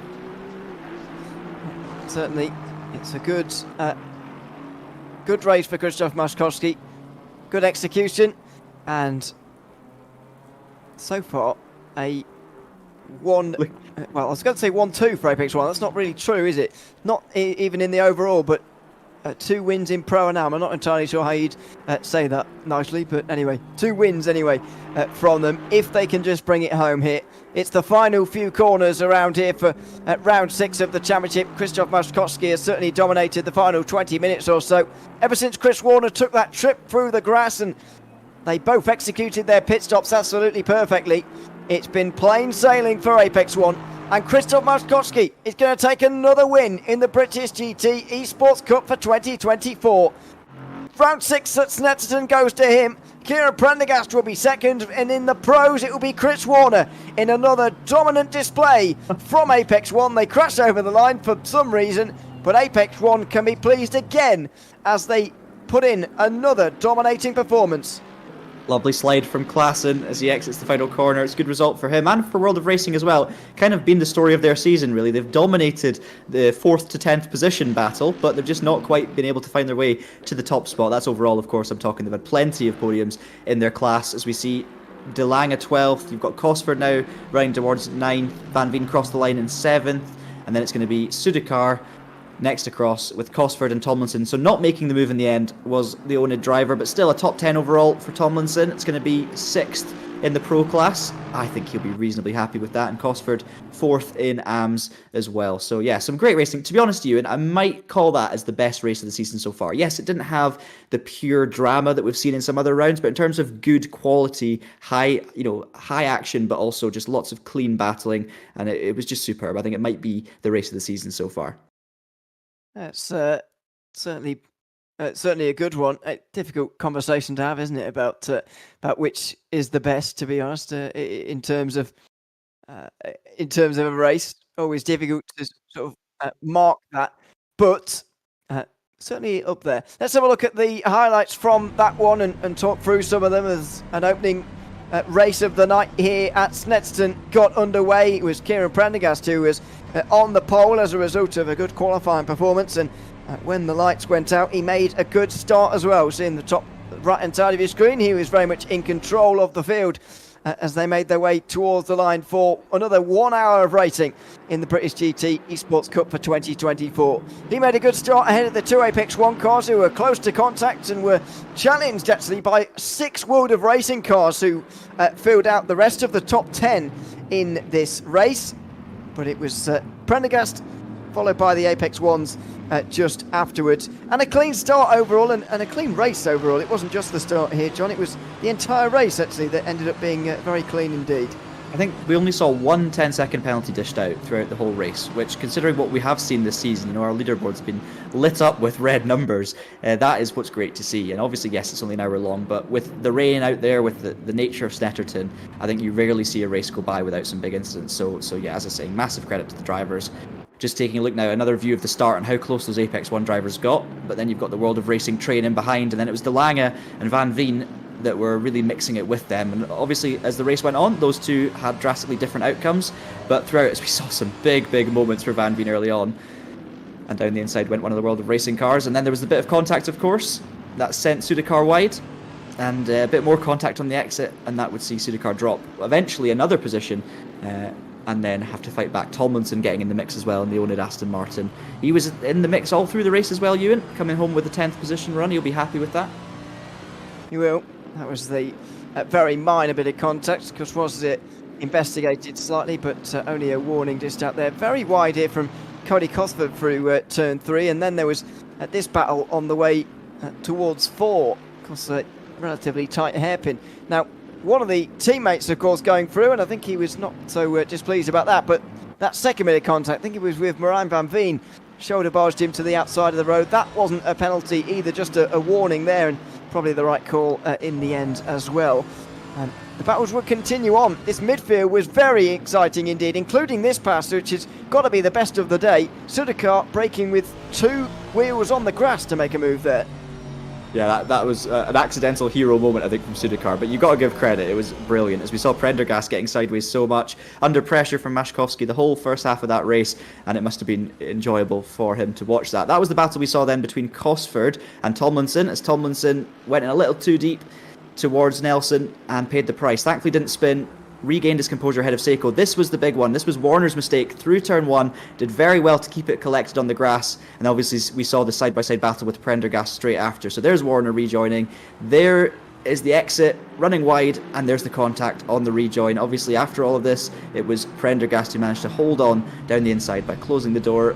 And this was brilliant, Ewan. Side by side, so close to the lines, sideways in these two cars. Fantastic stuff. But Maszkowski at this moment pretty much had the race won and was able to deliver the result he'd been looking for. This was Ryan Davies getting it slightly wrong through turn 1. Big slide from the BMW driver, noses it into the wall. Had damage for the remainder there. Good avoidance though from Draper to hang on. And then this was the battle towards the end. It was Kieran Prendergast versus Chris Warner, who was trying to find his way down the inside and was on the pit exit lane right the way towards turn 1. Dove pretty deep on the brakes, switched back from Prendergast, got in the position back again at turn 2. Eventually, small bit of contact, of course, but nothing too bad, and that was how the podium was sorted out. But at the front of the field, it was AM driver and overall winner Krzysztof Maszkowski who took the win. And in fact, both Apex 1 drivers now join us for a little chat at the end of race 1. Starting with Krzysztof, because we know that AM drivers have got to go and qualify pretty soon. Welcoming Krzysztof, good to have you with us, and congratulations on another round win here for round 6 of the championship. Just what were you expecting from that one in terms of the pit stop phase there? Because I expected everyone to go in at a certain point and sort of come out in the same order that they went in. But clearly, Kieran Prendergast dropped from first to third, allowing you guys to get 1 and 2 as teammates. Were you expecting that, or were you surprised to see Kieran so far behind you on the finish of those pit stops? I was actually like, I knew that I have a better pace than him. So I was trying to lure him into the pit stop because I knew that the overcut is actually better. And well, only had 1 lap to get the advantage, but he probably did a mistake in a pit stop because it's not possible to actually gain a 3 seconds gap within a lap. Because like Chris pitted like, I don't know, 2 laps earlier. And Chris was like, yeah, I'm in front of him. I was like, okay, that's weird. But then, well, I was just like holding basically. We didn't want to fight internally with Chris. We were just like literally giggling. But well, Chris did a mistake and he had to fight. But like, it doesn't make any difference basically because Kieran is So yeah, that's it. Yeah, it was a dominant display from yourself by the end of it, but it wasn't easy throughout. You obviously had a bit of fun battling with Kieran. How do you enjoy racing in the rain? Because it looks like so much fun. Whenever I sit here and watch people fighting these cars in the rain, you know, it just looks incredibly enjoyable. But it's obviously tough work as well around a track like Snetterton. So talk me through your feelings towards wet weather racing. It's unbelievable. I'm definitely having better pace in a wet than in a dry. Right now, I can see that in 30 minutes it's going to be dry. That's going to be really interesting because we'll probably change the tires in a race if it's going to stay like this. But yeah, I really like it, and I just have better confidence in the car comparing to dry. Right now, it was like in the practice it was completely different, but right now it's mega. Well, congratulations on the overall and the AM win, Christoph, and look forward to seeing what you've got in race 2. Yeah, thank you. Thanks very much, Christoph Maskowski, the winner in the AMs, and his teammate, Chris Warner, the winner in the Pros. Not quite close in terms of a pro leading battle, I think it's fair to say, Chris, but it was close between yourself and Kieran Prendergast towards the end. What was that battle like in the final 10 minutes? Yeah, it was great fun. It was quite funny, to be honest. The second stint, really, I was laughing at Greco like whenever he missed an apex or something, and then it was quite a bit of karma for me to do that. But yeah, luckily no points or anything lost, or anything with the standings being split. But yeah, good fun battling, and hopefully more to come in the next race. Yeah, we saw you, weaving across the track on the back straight at one point, and I was wondering if that was, are you trying to warm the wet tires? We couldn't work out what the hell was going on, but I'm wondering if it was just literally your form of laughing at him through your car positioning. Yeah, it was quite funny. Christoph and I, in that second stint. But yes, in the first stint, I dropped back about 5-6 seconds almost, I think, because the track was much damper, almost much less rain, so I didn't want to burn out my tires too much early into the race. I think that played quite well over the pit stop phase. I caught up to my teammate as well over that stop, but yeah, it was good fun, and hopefully more to come in the next race. Yeah, absolutely. What are you expecting from this next race? Is it going to still be the same amount of rain, do you know, or are you hoping that it stays wet? I mean, the forecast currently, it looks as if it'll be last lap quali, since it's decreasing rain and looking to be dry in half an hour, if not less. So the pro cars should probably be ahead of the AMs with better track evolution as well. But if the race starts greasy or slightly damp, then I wouldn't be surprised if everybody swaps tyres rather than just 1 litre in the pit stops. I was interested as well. So at the very start of that race, you were dropping back quite quickly. You were maybe 3 tenths, 4 tenths here and there, and letting the front two go away. And we thought maybe you just didn't quite have the pace. But then throughout that first stint, you just got stronger and stronger. We saw you pulling out into the puddles to try and cool the tires down. I was just going to ask you, what was your thinking there? Was the car set up for the long run rather than the short run? Were you just taking it easy? Were you just managing your tires? Talk us through your thinking. Because we were very impressed by the way you basically just eased your way into that race, and suddenly we're fighting for the win. Yeah, I definitely went slowly into it because the track was much drier at the start of the race before the intensity of the rain increased. So I was just looking for extra puddles for about the first 15-20 minutes of the race. And then I started to push a bit more. I had about 8 tenths, I think, in the lap time from pushing to being a bit more relaxed in the earlier part. But yeah, overall, I think the balance, it helped quite well because I had much more tyre life throughout the rest of the race. Comparing with my teammate, the marking that you have left on tyres, he had 1.4 left and I had 1.6 left at the end on our most degraded tyre. So I feel as though it sort of helps quite a bit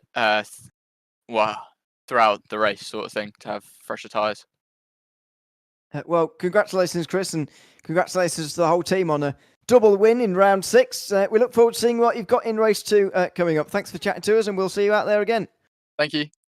Thanks very much, Chris Warner there, chatting to us again after another race win in the British Esports Endurance Cup. Nice to talk to Chris there, John. He's always got a lot to tell us about, a lot of information to give us, of course, and it seems like he's fairly enjoyed himself as well, and I suppose he would have done, given the fact that it was a very successful double win, of course, for Apex One in round 6.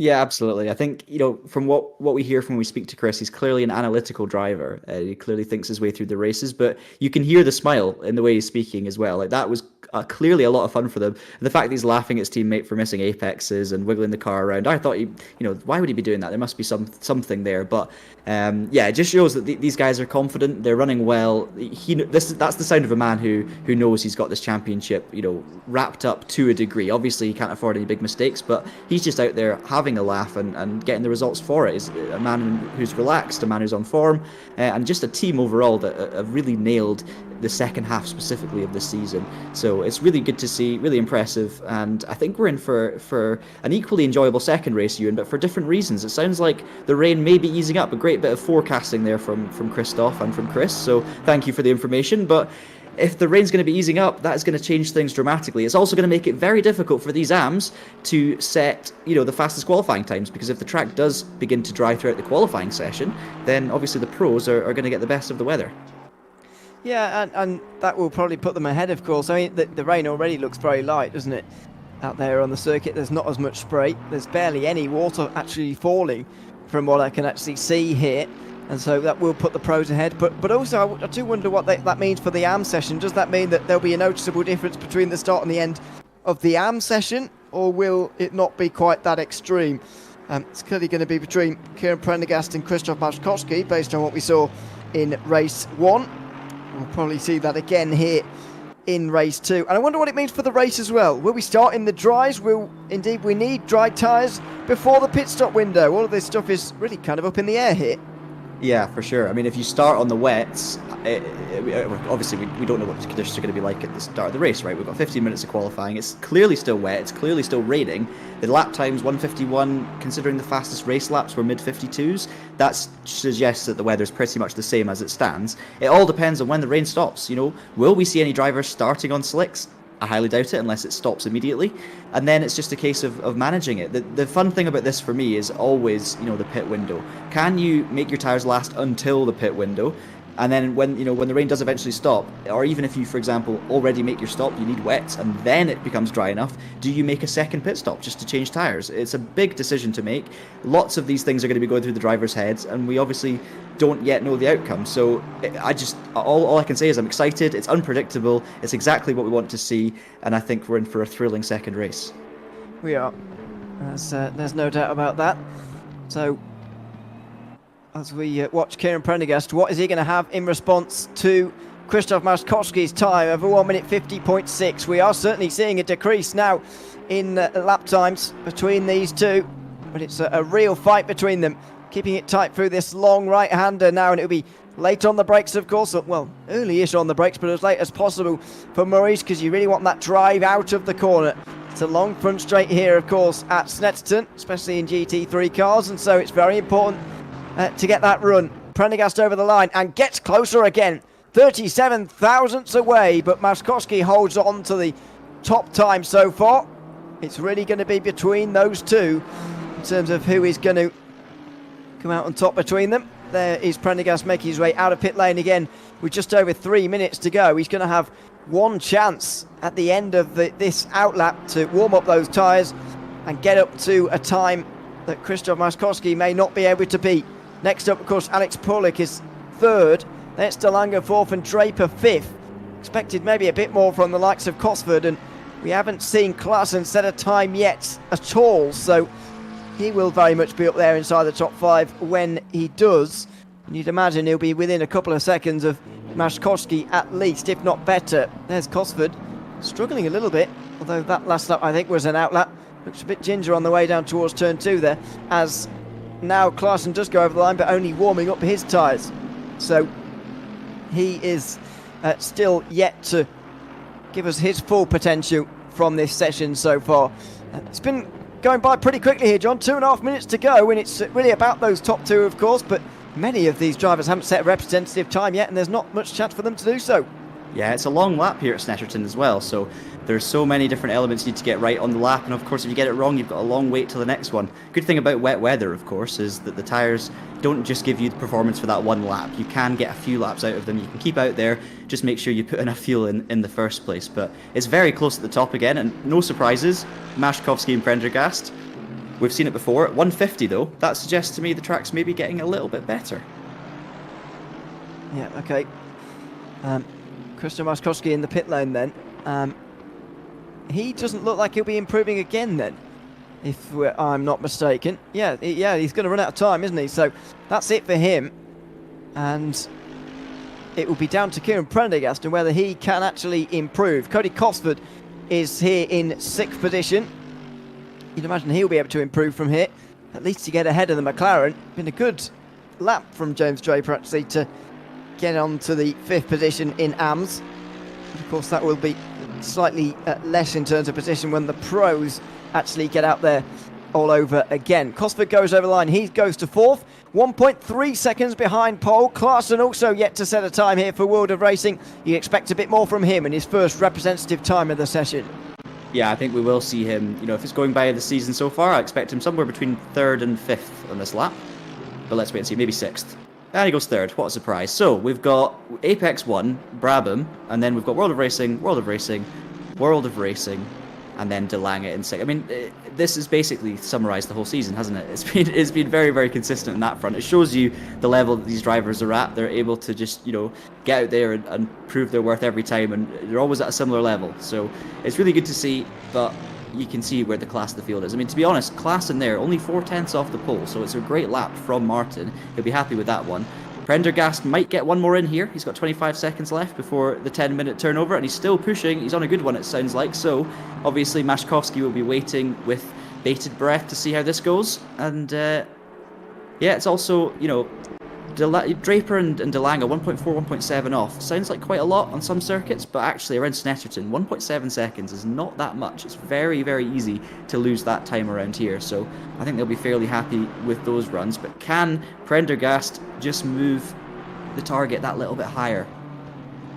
I don't know. I think this is going to be a time to savour for Kieran Prendergast. Just less than 10 minutes to go. The time has run out. He's just left enough space between himself and the BMW here to get away with that. And he'll get a bit of a toe to the line as well. Kieran Prendergast may well be on pole here with this one. Over the line, and no, it doesn't look like it. Not quite. 28 thousandths away from his previous best, which means that he was only half a tenth away again from Krzysztof Maskowski there. Real heartbreak for Kieran Prendergast there, who I thought would have enough for pole, but just misses out by, in the end, 37 thousandths. Well, it's so frustrating when your second fastest lap is that close to your fastest. One thing it tells us, he was on his limit, and that's, you know, the performance he had. But also knowing you were so close on 2 occasions, and he'll be reliving the exact corner where he lost that position over and over again. Obviously, we saw him at the front in the last race though, so I'm sure he'll survive if he's anywhere near the front of the grid. It all depends though on how quickly this track dries, because yes, at the moment it's Maszkowski, Prendergast, we expect them at the top, but if this track does dry, it's going to put Warner in the best position, and of course the other pros, especially the likes of Whitvet, Tomlinson, who's had a good pace, Van Veen, these drivers are going to be right up there in the mix. They are. So, how much is this weather going to affect the session? Chris Warner was telling us just before that it's going to really dry up in qualifying 2, but he said especially for the pros. Does he mean that all of the pros are going to be ahead of all of the AMs? Is it going to be that extreme? Is it going to be, as he said, a fight for being last over the line and getting the best possible conditions? Ooh. Well, that's not what you want. Chris Warner has tried to take a very wide line there, and he's made a slight fool of himself there, I'm afraid. He'll be very glad there's still 8 minutes to go, and that's not setting up for the final lap time, but instead only the first. I'll tell you what though, if you're going to do it at the start of Cora, not the end, because there's about 6 miles between the two, and it gives him plenty of time to regain his composure, get back on the road, and still set a good lap time for the next one. So no harm done, but certainly not a moment Chris would have been looking for when preparing for his lap. I think, to be honest, Ewan, in terms of, you know, when the track's going to dry, the drivers don't know for sure. All they've got is a forecast. So Chris will have known that the rain was predicted to dry up, and of course that tells you that it's going to advantage the pros if it happens in the qualifying session. Judging by what I'm seeing on screen, it's still teaming down at what looks like a similar rate. I don't have any of the data in front of me to see what the server water levels are and all that kind of stuff, to see how intense the rain is. So it doesn't look at the moment like that's going to be the case. If it stops raining immediately, maybe the last few laps we will see a bit of an advantage, but we're not going to see, you know, a 5 or 10 second swing that would see all of the pros ahead of all of the AMs. So it's still going to be crucial for these guys to get their laps in early, but as you say, if it does dry up towards the end, that's when it's really going to count. You need to make sure that you're out on circuit, you're in your rhythm, and you've got the tyres in the window when the end of this session approaches, because that is your best chance of getting the most grip out of this circuit. Yeah. Luciano Vipper is the one we're following now for World of Racing, because part of that team who are second in the standings, and he, in fact, is second in the pro standings for this championship. Through the final few corners with still 6.5 minutes to go, waiting for those first times to come in now. A little bit wide, didn't quite stay as tight to the right hand side as you really need to there, and will pay for that, you'd imagine. Not the best exit out the final corner either, although maybe just avoiding what is probably quite a slippery curb on the outside. Over the line goes Bitbert, and he doesn't set a time at all, so that's clearly why he was not so on it through the final couple of corners. Woodrow goes up to 4th place, Tomlinson up to 9th, but many of these times aren't counting actually for the pros. Yep, track limits, as it has been all season and always the case on ACC in qualifying sessions. These drivers pushing the limits, not quite keeping it within the lines by the looks of it. But Sudhakar and Woodrow have, in the 2 World of Racing Mercedes. 0.777 off the pace now for Woodrow on his first lap, so he'll be happy with that, I would feel, but obviously looking to improve later on. We've got Whitvet on his lap at the moment, heading through the hairpin Agostinis. Now let's see what he's going to do, because Whitvet, he's been probably the best, I would say, of the World of Racing cars throughout the season. If you were to take an average, he's the one who's always been towards the top of that train. Again, not taking any race wins in class, but being right up there. I think he's second in the pro standings heading into this round, and he had a pretty good race one as well. So this is a man who we expect to be up there reasonably high. Gets a little bit sideways on the way out of Williams as he heads down the Bentley Straight. Now we're going to see him head straight towards the right of the circuit into, as you described, Ewan, probably one of the trickiest braking zones in the country, maybe even the world, towards Brundle, because the car's fully loaded, you're under the brakes. It's all, you know, that Brundle is not really a corner, it's a braking zone for Nelson, and it's so tricky because the balance is all over the place. You've got 2 apexes to hit, you can carry more speed in and lose it on the exit, or you can take a little bit more out at the start and then aim fully on your exit. There's so many ways of taking it, and then the rain adds another variable, so it's incredibly technical, incredibly challenging, but a lot of fun when you get it right. And Whitvet seems to have got this lap reasonably okay from the outside. Will the pace be good though as he heads towards the line? Let's see. Whitvet makes his way over now. Will he finally set time? Yes. And he goes to the top of the pros. but Chris Warner is still yet to come, and that's going to be the big challenge for with it. No time set from Warner the first time around. You'd imagine that it was never going to be a great one due to the way that it started anyway. We saw him spinning off into the grass, of course, with 4 minutes to go and 3 laps to go. He goes over the line to 6th, so not his best work, but I reckon he'll still have another couple of laps out there if he's lucky, and I'm still not doubting him for this pole position in Pro, to be honest. Yeah, but he's pitted there, so that tells me he wants new tyres, and considering how wet it still is, slightly surprising, but I guess, you know, if he feels he will get the ultimate grip out of this one set, maybe the temperatures need a bit of adjustment, or the pressures, I should say, need a bit of adjustment, maybe he's been burning them up quite quickly. If the track is drying slightly, then that is the case. The tyres do burn up reasonably fast, so yeah, interesting decision there to head straight for the pits. Obviously heading back out now, but he's only got 3 minutes and 19 left, Ewan, so it's going to be an out lap, and then that's going to be it. One chance for Warner, who's 6th at the moment, so, you know, this really is a big one. If he cannot get a good lap at the end of this session, if he just makes a mistake, runs wide, he's going to be quite far down in the field, and with the pace that Mashkovsky and Prendergast have, I think it's going to be tough for Warner to come back from that far down, so this is an incredibly important lap coming up for him. As it is, of course, for all the other drivers, but Warner specifically, if he wants to keep this run up, he's going to have to improve something. He is, but I've still got the confidence in him, to be honest, that he will be able to. This is Yevhen Seiko in the grey Mercedes, looking to, and actually has no teammate anymore, actually, just Seiko. Retired from the opening race, and unfortunately, that was the end of it for them. So Seiko now alone out there for round 7 of this championship. Of course, one more still to go after this one. Make sure you join us in 1 week's time for the 2 hours of Brands Hatch, the final 2 hours of this season, in fact, when we get round to it in a couple of, or in 1 week's time, I should say. Myself and John will be with you again for that one, when we truly find out who will be the team's champion and drivers' champions and so on for the season. Into the final couple of corners now, as everybody seems to be setting themselves up for one last go at this. 1 minute 50 to go now, which suggests that anybody going over the line from this point onwards will be starting their last lap, and some of them really do need this last lap. Davies, for example, 5.3 seconds off is not representative of what he can do. I would argue that maybe Tomlinson is a few down on where he would otherwise be. Chris Warner certainly is a driver we might be expecting a bit more from in this final lap.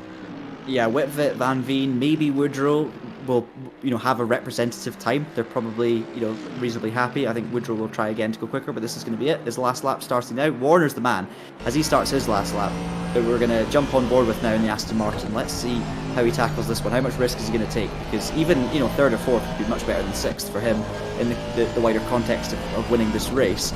But, you know, knowing Chris as we do, and as you say, you're not going to be surprised if he does get up there, and I'm not going to be surprised either. We've actually got, as you can see now, the live relative lap timer on the top left. So the little green number, which is kind of flashing around at the moment, that's showing you how quick his current lap is relative to his best. So a little bit quick on entry, and you saw it affected his exit there. He didn't quite get it, and now he's a 10th down. So at the moment, it's not looking perfect from Warner. He's going to have to pull out the bag somewhat.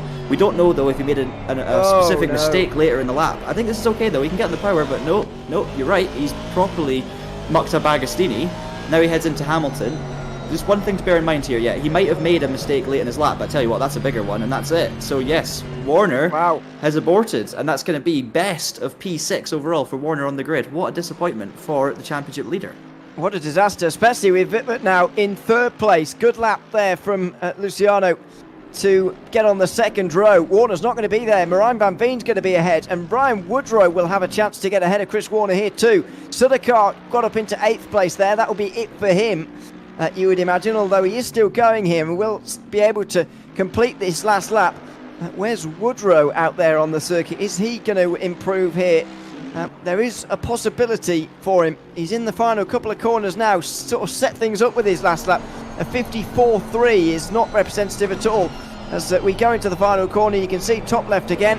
He's nowhere near where he needed to be on the way in, but on the way out, he made a much better time of things. That was a wonderful exit, and he will be ahead of Chris Warner. Over the line, he'll be 5th, in fact.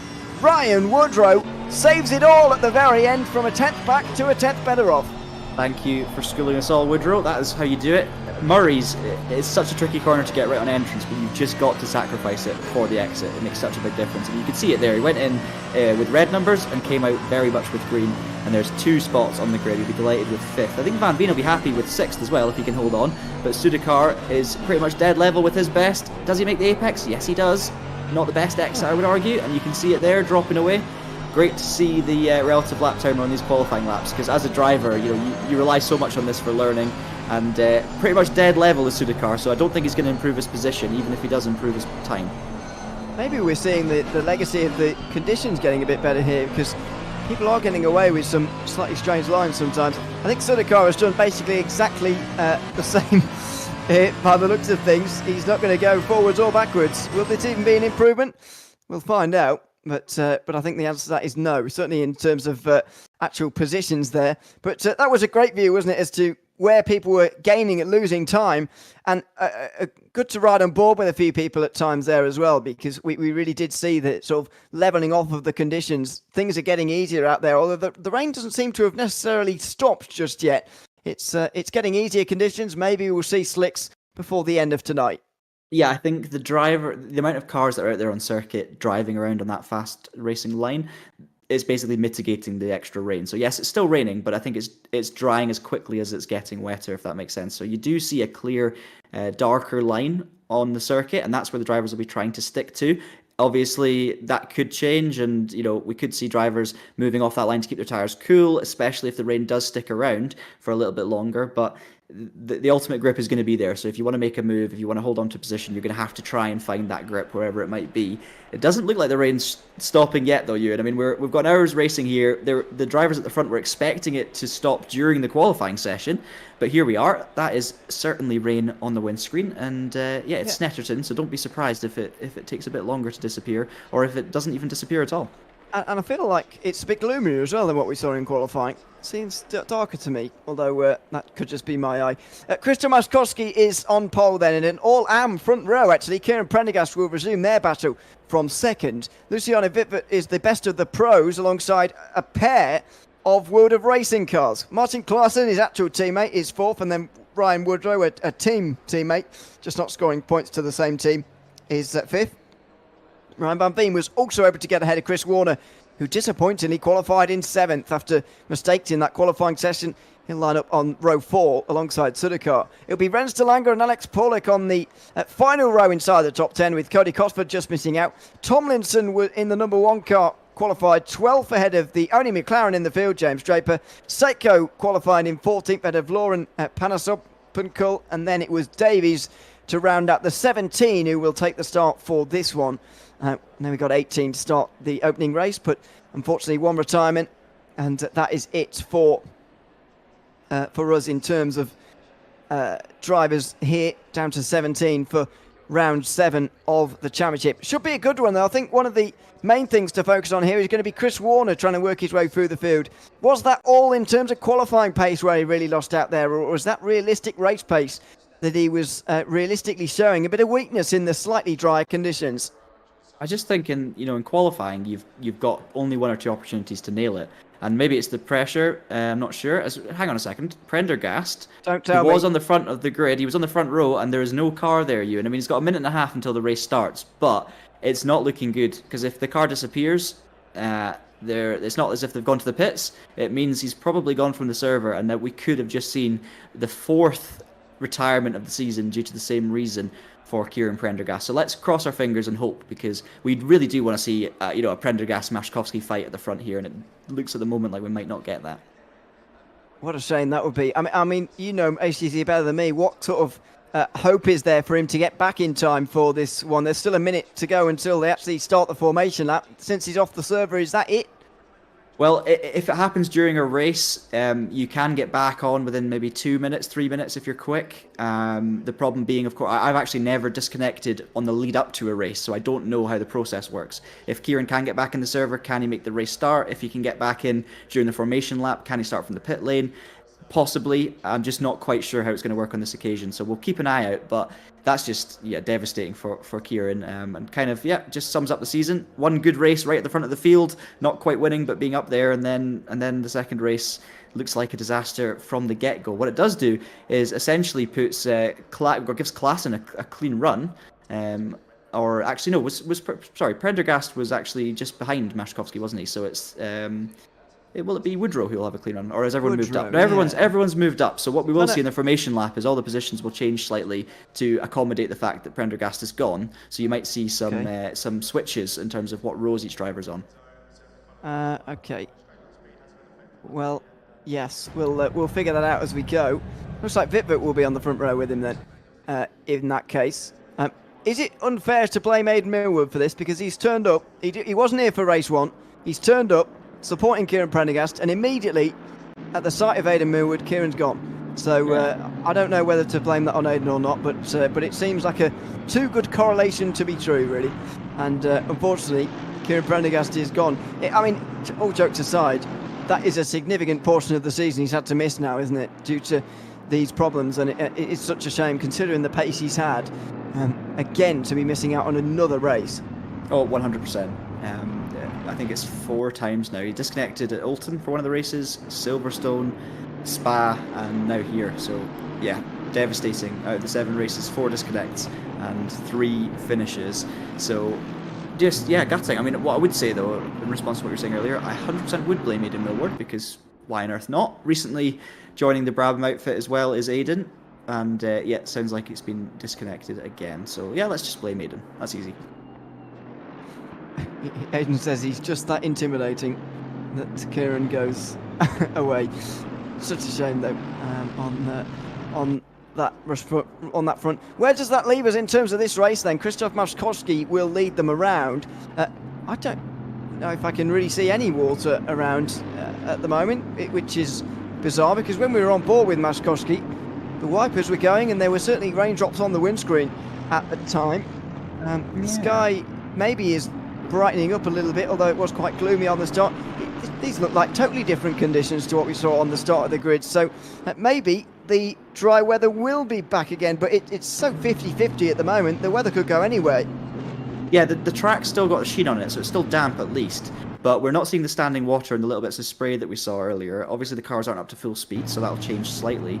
But based on, I mean, that's for the UK, trust me, that's a summer's day. That's beautiful sky, which suggests to me that, yeah, you're right, the rain might be going. I mean, looking at that track surface there, it just looks barely even damp. But we certainly saw rain on the windscreen on the pit, so it might just be that the rain's just stopped in the last minute or so.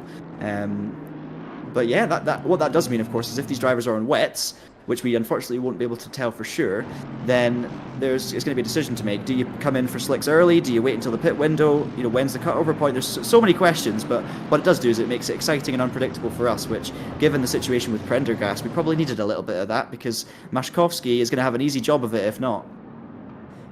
Yeah, there's no spray, as we're being told as well. Interesting that we've got Whitford just holding back a little bit here. Is he going to get directly alongside or not? He seems to be hanging back just a moment. I think Maszkowski is going to have almost free rein on the way in towards turn number 1, but it's certainly his race to lose here. Martin Klaassen is going to be the only driver to really challenge him in this race, you would imagine, as a result. And so it could be Maszkowski dominating here today, but, well, very dry conditions all of a sudden heading towards the line for round 7 of the British GT Esports Cup in 2024. Krzysztof Maszkowski in control of the field again. There are the red lights as we make our way towards turn number 1 here at Snetterton in the penultimate race of the season. Just 3 hours of racing left, over 2 rounds. We are underway all over again. Maszkowski versus Whitford on the front row, and it's the Mercedes making hay round the outside. Here he goes. Oh, maybe a bit too deep though. He's gone a bit wide, and here goes Klaassen on the outside. 2 AM drivers going for the lead into turn 2, and it's side-to-side contact as well. Dear oh dear, and contact between the teammates. One of the world of racing cars will go around as a result of contact between teammates, and the field scatters behind them. Maszkowski away with it after the first corner. It wasn't looking like he had it all his own way. Whitfit certainly had the run on the outside and made it difficult for him. And then, of course, what happens when you've got so many World of Racing cars in a tight spot? Eventually, something's going to go wrong, and unfortunately, it was teammate on teammate. And there's another situation, the same thing. It's another World of Racing car on another World of Racing car. So it's been a disastrous start for that team. Obviously, they have decent positions with Klaassen, but yeah, absolute disaster from them. We've got a little bit of a glitch in the timing, so we don't quite know what's going on. It was also Marin van Veen's teammate for Orion that dropped back. So that was De Lange who got on the grass, and unfortunately, unlike we saw with Warner earlier, couldn't control it and lost the car. So a little bit more drama at the start of this one than the previous one, but Maszkowski seems to have gotten away with it. There on the right-hand side, De Lange going off, but it's this battle here for P2 and P3. World of Racing cars get together a little bit. Actually, do you know what? It was contact from the Apex 1 car. It was Warner who got into the back. Now, I think, to be honest, everything was pretty concertinaed up, so it'll be interesting to see what the stewards think of it on more replays. But this is what happens early doors in these sorts of races, and when the traffic gets that close together and congested you, and there's not really too much the drivers can do about it. Well, Whitfit and Sudakar are the ones, the World of Racing cars, that have been disadvantaged the most by all of that. And Apex 1 are now 1 and 3 already. This is on board from Chris Warner. Now, we can sort of give our own verdict here, not that it really matters, give our own verdict to whether he could have done much about that at all. I don't think so. I think in that situation, everyone's running, heel to toe, and you can't really head to toe, I should say. You can't really predict that someone's going to slam on the brakes or an incident's going to happen. Because if you just back off and leave loads of space, as Maszkowski leaves lots of space. Actually, no, is that Warner already? No, it is Maszkowski. It was Maszkowski. I tell you what, Warner already up to third, and Maszkowski's thrown away his big lead straight away. Maybe difficult leading the pack in these kind of damp, drying conditions, trying to be the one who has to discover where the braking points are. But yeah, that's certainly brought the race back to life. As Warner looks to the inside of Klaassen, he's not going to do anything there, but he's going to look for it on the exit, just avoiding contact there and pulling out. But yeah, just to quickly finish off there, I don't think you can allow space for something like that to happen as Warner crashes into the tyres and breaks me in my spell again. It's one of those where you just have to go for it, and unfortunately someone had to hit the brakes and pay the price, but I wouldn't put any blame on anyone there. Well, no one has been given any blame for anything at turn 2, I don't believe, at turn 1. There has been a penalty though for Cody Cosford in the opening lap. That was for causing a spin with the number 2 car, the Suda car that was. So there's your 10 seconds for that one. There's also 10 seconds for car 11, which is Seiko. That was for causing the spin of the number 2 again. So that's 2 spins for Sudakar and 2 10-second penalties as a result as well. So no further action everywhere else, including for Chris Warner, which is a good thing for him because he's worked his way up from 4th to 1st in a matter of minutes there. Yeah, I'm guessing that the Cosford one was the incident we saw at Palmer, the second corner in a row. Yeah. We saw a World of Racing car getting into another one, but actually that first one wasn't what we thought it was. Warner will be delighted now because we were saying, back in P7 on the grid, he's going to have his work cut out, but actually he's now making the move pretty late on Klaassen, but tell you what, he forced the door open and he was quite within his right to do so, but good defensive driving from Klaassen there, kept it neat and tidy and kept it clean on the exit. A good exit it was actually from Martin, and managed to hold on to that second position. All of this, of course, giving Maszkowski a bit of breathing room to try and run away again. He's already thrown away one opportunity to lead from the front with a big gap, but this is maybe going to give him another here. The harder Klaassen defends from Warner. Now, of course, Klaassen won't want Warner to get past because Klaassen is an AM, Warner's a pro, and teammates of Maszkowski. So you can expect that, if Warner does make the move, he's going to make it incredibly difficult for Klaassen to get anywhere near the race leader. Yeah, certainly. Now, out of Oggies as they go and into the Williams corner onto the back straight now. And the very difficult braking zone we were talking about a little bit earlier on in the race. In towards Brundle and Nelson as well, but such a difficult braking zone writ large for you there by Klaassen. Just gets it slightly wrong into Nelson. He goes wide and he's on the outside now of Chris Warner. Nothing you can do when you're in that situation, and once again we have an Apex 1-2. Yeah, superb quick thinking there from Warner. You saw that Klassen went a little bit deep through Brundle, which compromised him into Nelson. Maybe he was going defensive, but Chris Warner, whilst braking and turning at the same time and looking for his apex, he was able to calculate exactly how to exit the corner, make the move on Klassen, managed to get it done before the bomb hole, which isn't easy. It's not a long run. So really, really great stuff there from Warner. And here we are. You know, Maszkowski, Warner, at least we might have a race between those two, but they've got the pace on World of Racing, it has to be said. As we see now a replay of one of the World of Racing cars on the BMW, that's the 92, and that's Whitvet making his way back through the field, it looks like. And yeah, great move from Whitvet. Yeah, so Klassen into the pit lane already here. Is he? No, he's gone. So yeah, Klassen's given up the ghost already by the looks of things. He pitted from third and then decided that's enough for me. So unfortunately we are down to 15 now in the field, and Klassen, for whatever reason, retires. That does mean, and as I said earlier, that team pretty much secure of second position in the standings anyway, but nevertheless, that's bizarre to see him retire like that, actually, given he was running in third. Yeah, really strange. So not sure what's happened there. I wonder if we'll be able to have a look at some point. But either way, not great for Klassen, who was having a good start to this race. And with, you know, Prendergast not there, Smith not there, as we now see a spin for the number 2. Just got on the curb, lost it on the exit, and that was it. Very easy to do. Easy to recover without any damage, but it's certainly going to damage the race position. So yeah, real shame for. I think that was Sudakar actually that was spinning around, but.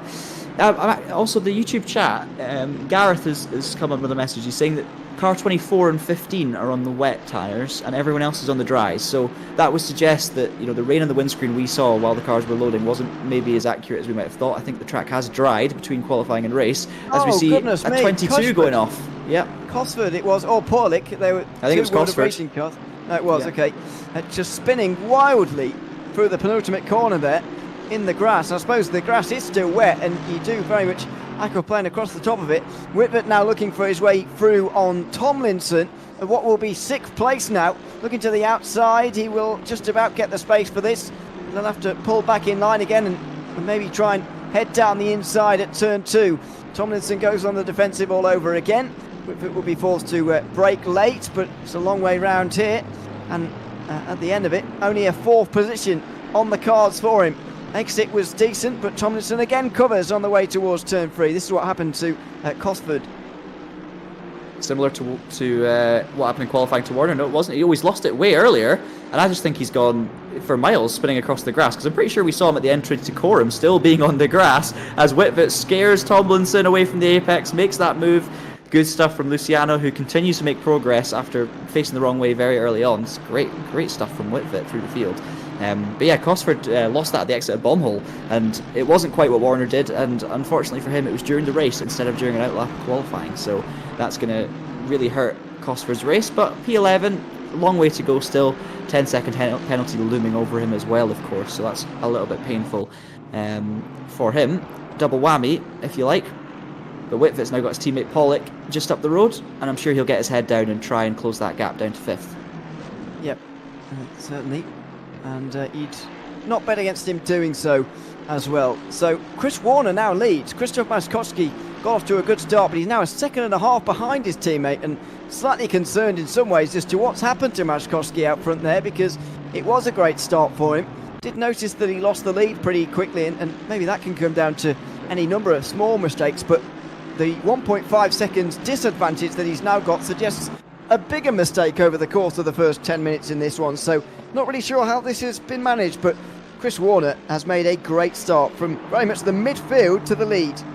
So this is what's happened. This is actually the change of position. So this is Warner going through on the outside. Maszkowski on the inside lets him go. Okay, so I think Warner's got the pace. Maszkowski's maybe not happy with the setup or something and has let Warner go. Maybe it's because there's a couple of pros in 3rd and 4th, and it's better to have Maszkowski as the rear gunner. Not quite sure, but what we are sure of is that Maszkowski continues to lose time to Warner. Not really losing to Woodrow though, so I wonder if it's just that Warner had better pace. Maybe his tyres are in a better window right now, with the track drying but not dry.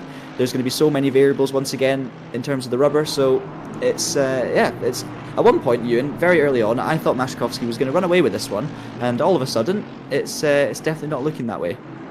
Yeah, I mean, I think you're right. Pace is certainly lacking for Maszkowski, although that's only in relative terms, of course. He's pulling away from most of the rest of the field.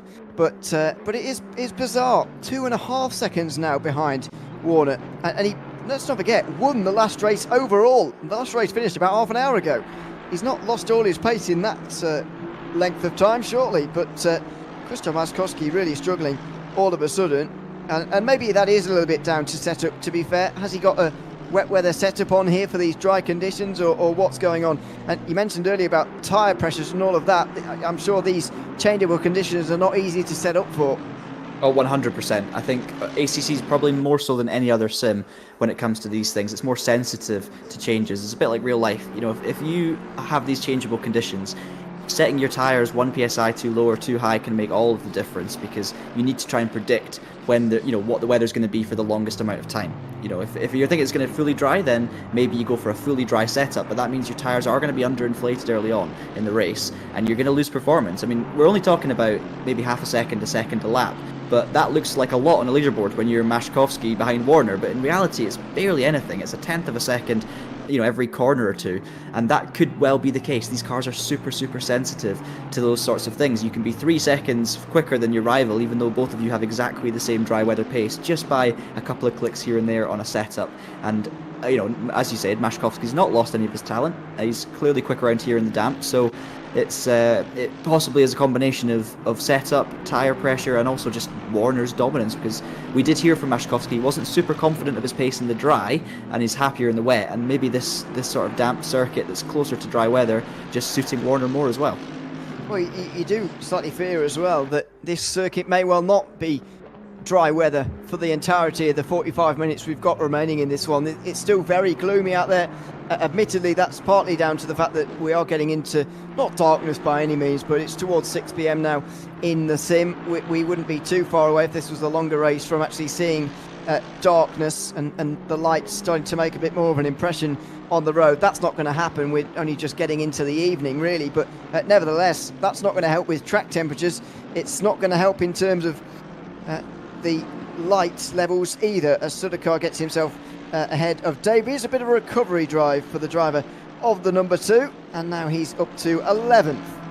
Yeah, that was a nice move from Sudakar, but no real fight from Davies. He knew the pace probably isn't there in the BMW and was happy to let that one go without further incident. It looks like Davies is actually leading the BMW battle in this race, so he'll be looking to hang on to that one. I think his big rival will be Law rather than Sudakar. Also, bearing in mind, from the information we've had from Gareth in the chat, thank you for that, Gareth, Draper and Panasoponkul are the only 2 drivers on wet tyres at the start of this race, and as you can see, they are last and second last. So clearly that was a mistake to go on the wets, but I guess if you're towards the back of the grid anyway, why not take a bit of a gamble? It could have rained a lap into the race and they would have been looking very good indeed, so worth the risk, but unfortunately those 2 are going to struggle to make it back from there. I suppose so. And by the way, there's no rule against pitting outside of the pit stop window. It's only a rule that you have to pit during it. So that's something worth noting as well, that you can't, you're not barred from the pit lane for the rest of the time. You've just got to make a change during those pit windows. But as we heard from Chris in the interviews there between the 2 races, and you see him still leading here, he said that there may well be tyre changes in this pit stop window this time around, rather than just 1 litre of fuel. But actually, I think he might revise that opinion now if we were to talk to him. Can't see there being tyre changes here, especially for him, since he's got the tyre pressures seemingly absolutely spot on and he's the class of the field at the moment. Maybe Maszkowski will be tempted to tyre change, but even he probably won't, given the maintaining dry conditions we have out there on the circuit. Yeah, the problem is it's going to take far too long. They're basically stuck with what they've got now, unless they want to throw away huge amounts of time, because you can easily do 1 hour on 1 set of tyres. So they've committed to their pressures. One thing, though, that we don't know yet, and this could absolutely be the case, is that Maszkowski has set his car up for, fully dry weather. Maybe he's set his tyre pressures to what they originally were during the practice sessions, whereas Warner's gone for more of a compromise. And that would, of course, mean that when the track's still a little bit damp, Warner's going to have more pace because his tyres are going to be in the window, and if it continues to dry, Maszkowski could come back into it. Of course, this is all hypothetical, might absolutely not be true, but whatever's happening, Warner's got the pace right now. It doesn't mean he's going to have the pace for the entire race, but you know, as you were saying, I don't think they can change tyres now. I think they've got to just commit to what they've got on the car right now, because they're going to lose far too much time.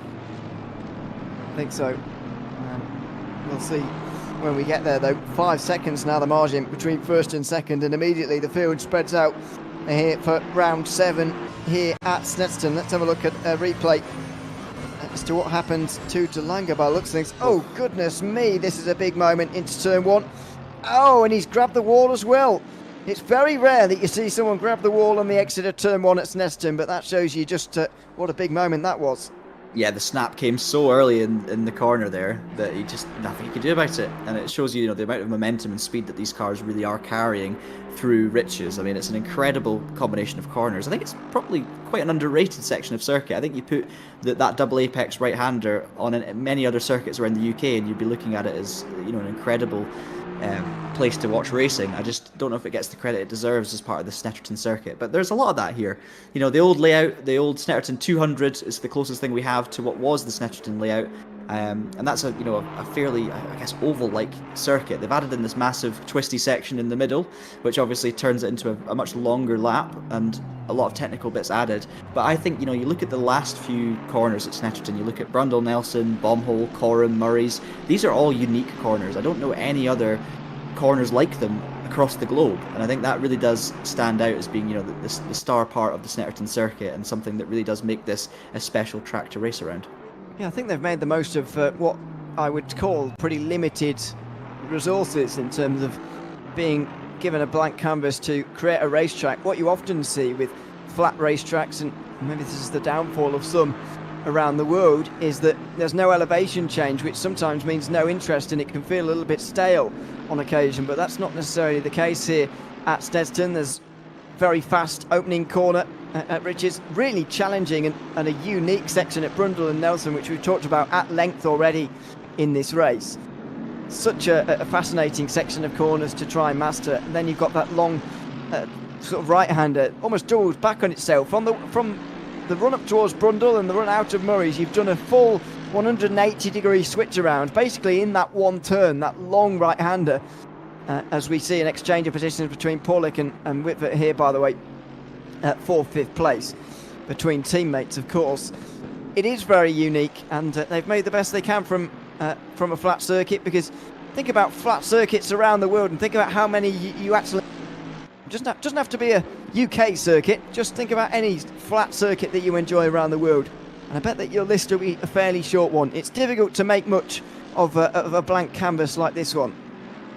I think you're absolutely spot on. I think a lot of the enjoyable, historic venues around the world are what they are because of elevation change, and it's such a simple, thing when you think about it. But I think back in the day, circuits were built into mountains, built into forests, and nowadays, when you look to build a race circuit, you're looking at good facilities for car management, for traffic to come in and out of, for spectators, for paddocks, all that sort of stuff. And you do see a lot of old airfields and stuff being turned into race circuits. Snetterton, one of those, of course, and it's a great place to go and spectate racing, actually, which isn't always the case for these flat circuits. Go somewhere like Silverstone, you can get some good views from grandstands, but you don't see too much at any one moment. At Snetterton, if you go out the back of the paddock towards Agostini, and just, there's a little hill that you can stand up on at the top, which is actually where it enters now. If you go and watch from this point, you can actually see pretty much more than half of the circuit. You can see Palmer, Riches, you can see Murray's and Coram, you can see all of the infield bit through Hamilton, Augies, Williams. It's superb to watch motorsport, so you can probably see the cars for about a full minute on their laps, and I think that's one thing Snetterton have got right with their venue.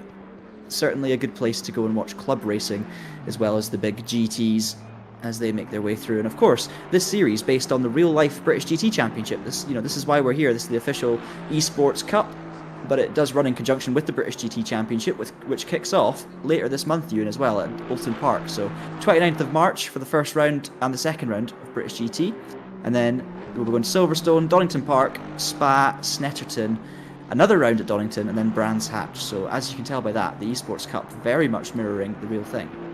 Yep, the only round outside of British Isles, of course, coming last week in the Esports Cup at Spa. as we've had for many years. But it's such a fixture on the motorsports calendar as well, isn't it? Sort of Easter weekend is what you'd call it, I suppose, in the UK. I'm not sure what it is around the world. It's probably different in different countries, whatever. But that same weekend, you know that you're going to get great racing. Oddly, on a Monday, very often on at Oldham Park, which is a little bit unusual to say the very least. But it is great to have that, and great to have that sort of consistency in particular rounds. Or particularly years of the championship. It starts at the same venue each time on the same weekend. You know exactly where you want to be. At the start of April, the end of March, the British GT will begin, and that really kicks off the British motor racing season, really. But then all the racing comes pretty thick and fast after that. If you can't make it to any of the venues, you should be able to watch things on YouTube throughout the season, as De Lange has a little bit of a loop down the inside of Law. I think De Lange is going to have the pace here. We saw Rennes heading off onto the grass on the first lap, of course, so it's very much a comeback drive, and it's taken him a while to get back up to the back of the field. But Law doing a good job at the moment. You can see now, though, the track is almost dry. Looking at lap times, I think, you know, these drivers are in the kind of mid to high 40s, so maybe like a 146, 147, something like that. A good dry lap around here in a race is probably a 145, 146. So we're talking about, you know, maybe just a couple of seconds away here from a bone dry circuit. Looks like it. Rens De Lange surely will be able to find his way through on Law pretty quickly here. And Sudakar just on the back of Cosford should be able to gain 2 places in these pit stop phase, which is really coming up very shortly. But Sudakar has got his way past Cosford now, and he'll do the same to Seiko as a result of 10-second time penalties there. The first in race that we've seen served all day. De Lange will not be given the place by Law quite so easily, though. We've seen a lot of giving over of places so far today, but that's going to come to an end here. You would imagine the BMW putting its very big shell in the way of Rens De Lange, who will have to now try and craft his way through. And he's got a good exit there at the bomb hole, and this is into Corum. There's nothing you can do in Corum, to be honest. You cannot go around the outside all the way because the radius is just so much larger. What you can do is set yourself up for Murray. So you'll see here De Lange to the right, but he goes in too deep. And I tell you what, that exit is going to be painful for the Mercedes driver. I think in Corum, it's all about trying to unsettle and unnerve the car in front. You do sometimes see dives down the inside into Murray's, but it tends to be on the last lap of a race when the other driver's got no way to respond. Generally speaking, what you do is you try and unsettle them, you make sure you're fully over to the right through the exit of Corum, and the main thing is to get it slowed down and nail your exit from Murray's. Try and get them on the defensive, and that's exactly what De Lange didn't do. But however, he's got the measure of him here on the exit as he runs alongside out of Montreal. But I tell you what, Law pulls back across. De Lange switches to the inside again, tries to scare the BMW away from the apex, but it's not Halloween, and Law is happy to hold on to his line and hold on to his P12. Yep, it is good defence so far from Law, actually.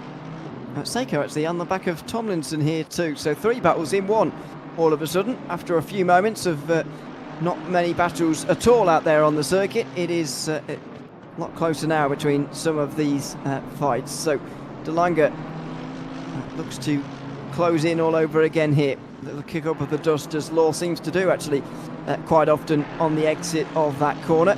And now on the back straight again in the slipstream.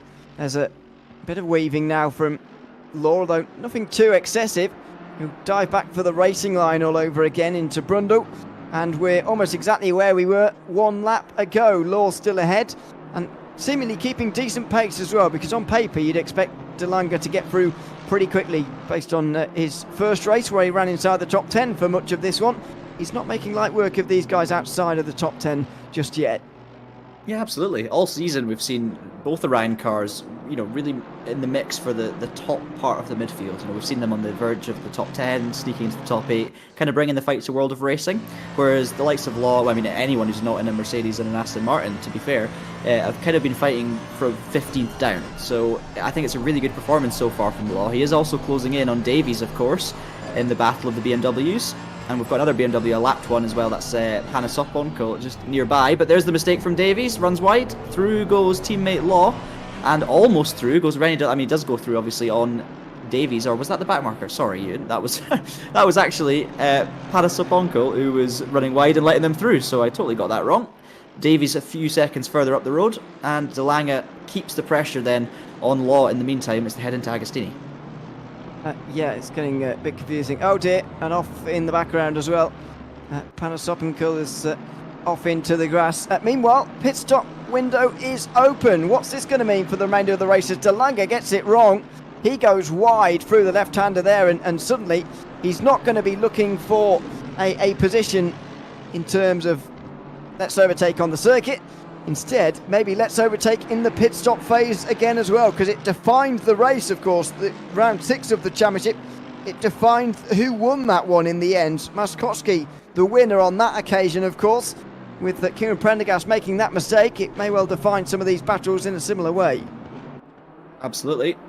9 minutes to go of the pit window. De Lange not getting a good exit there. I don't think his car's very well suited to these dry conditions. I wonder if he's gone the wrong direction in setup maybe, but it's looking very oversteer. He's not got much confidence on the exits.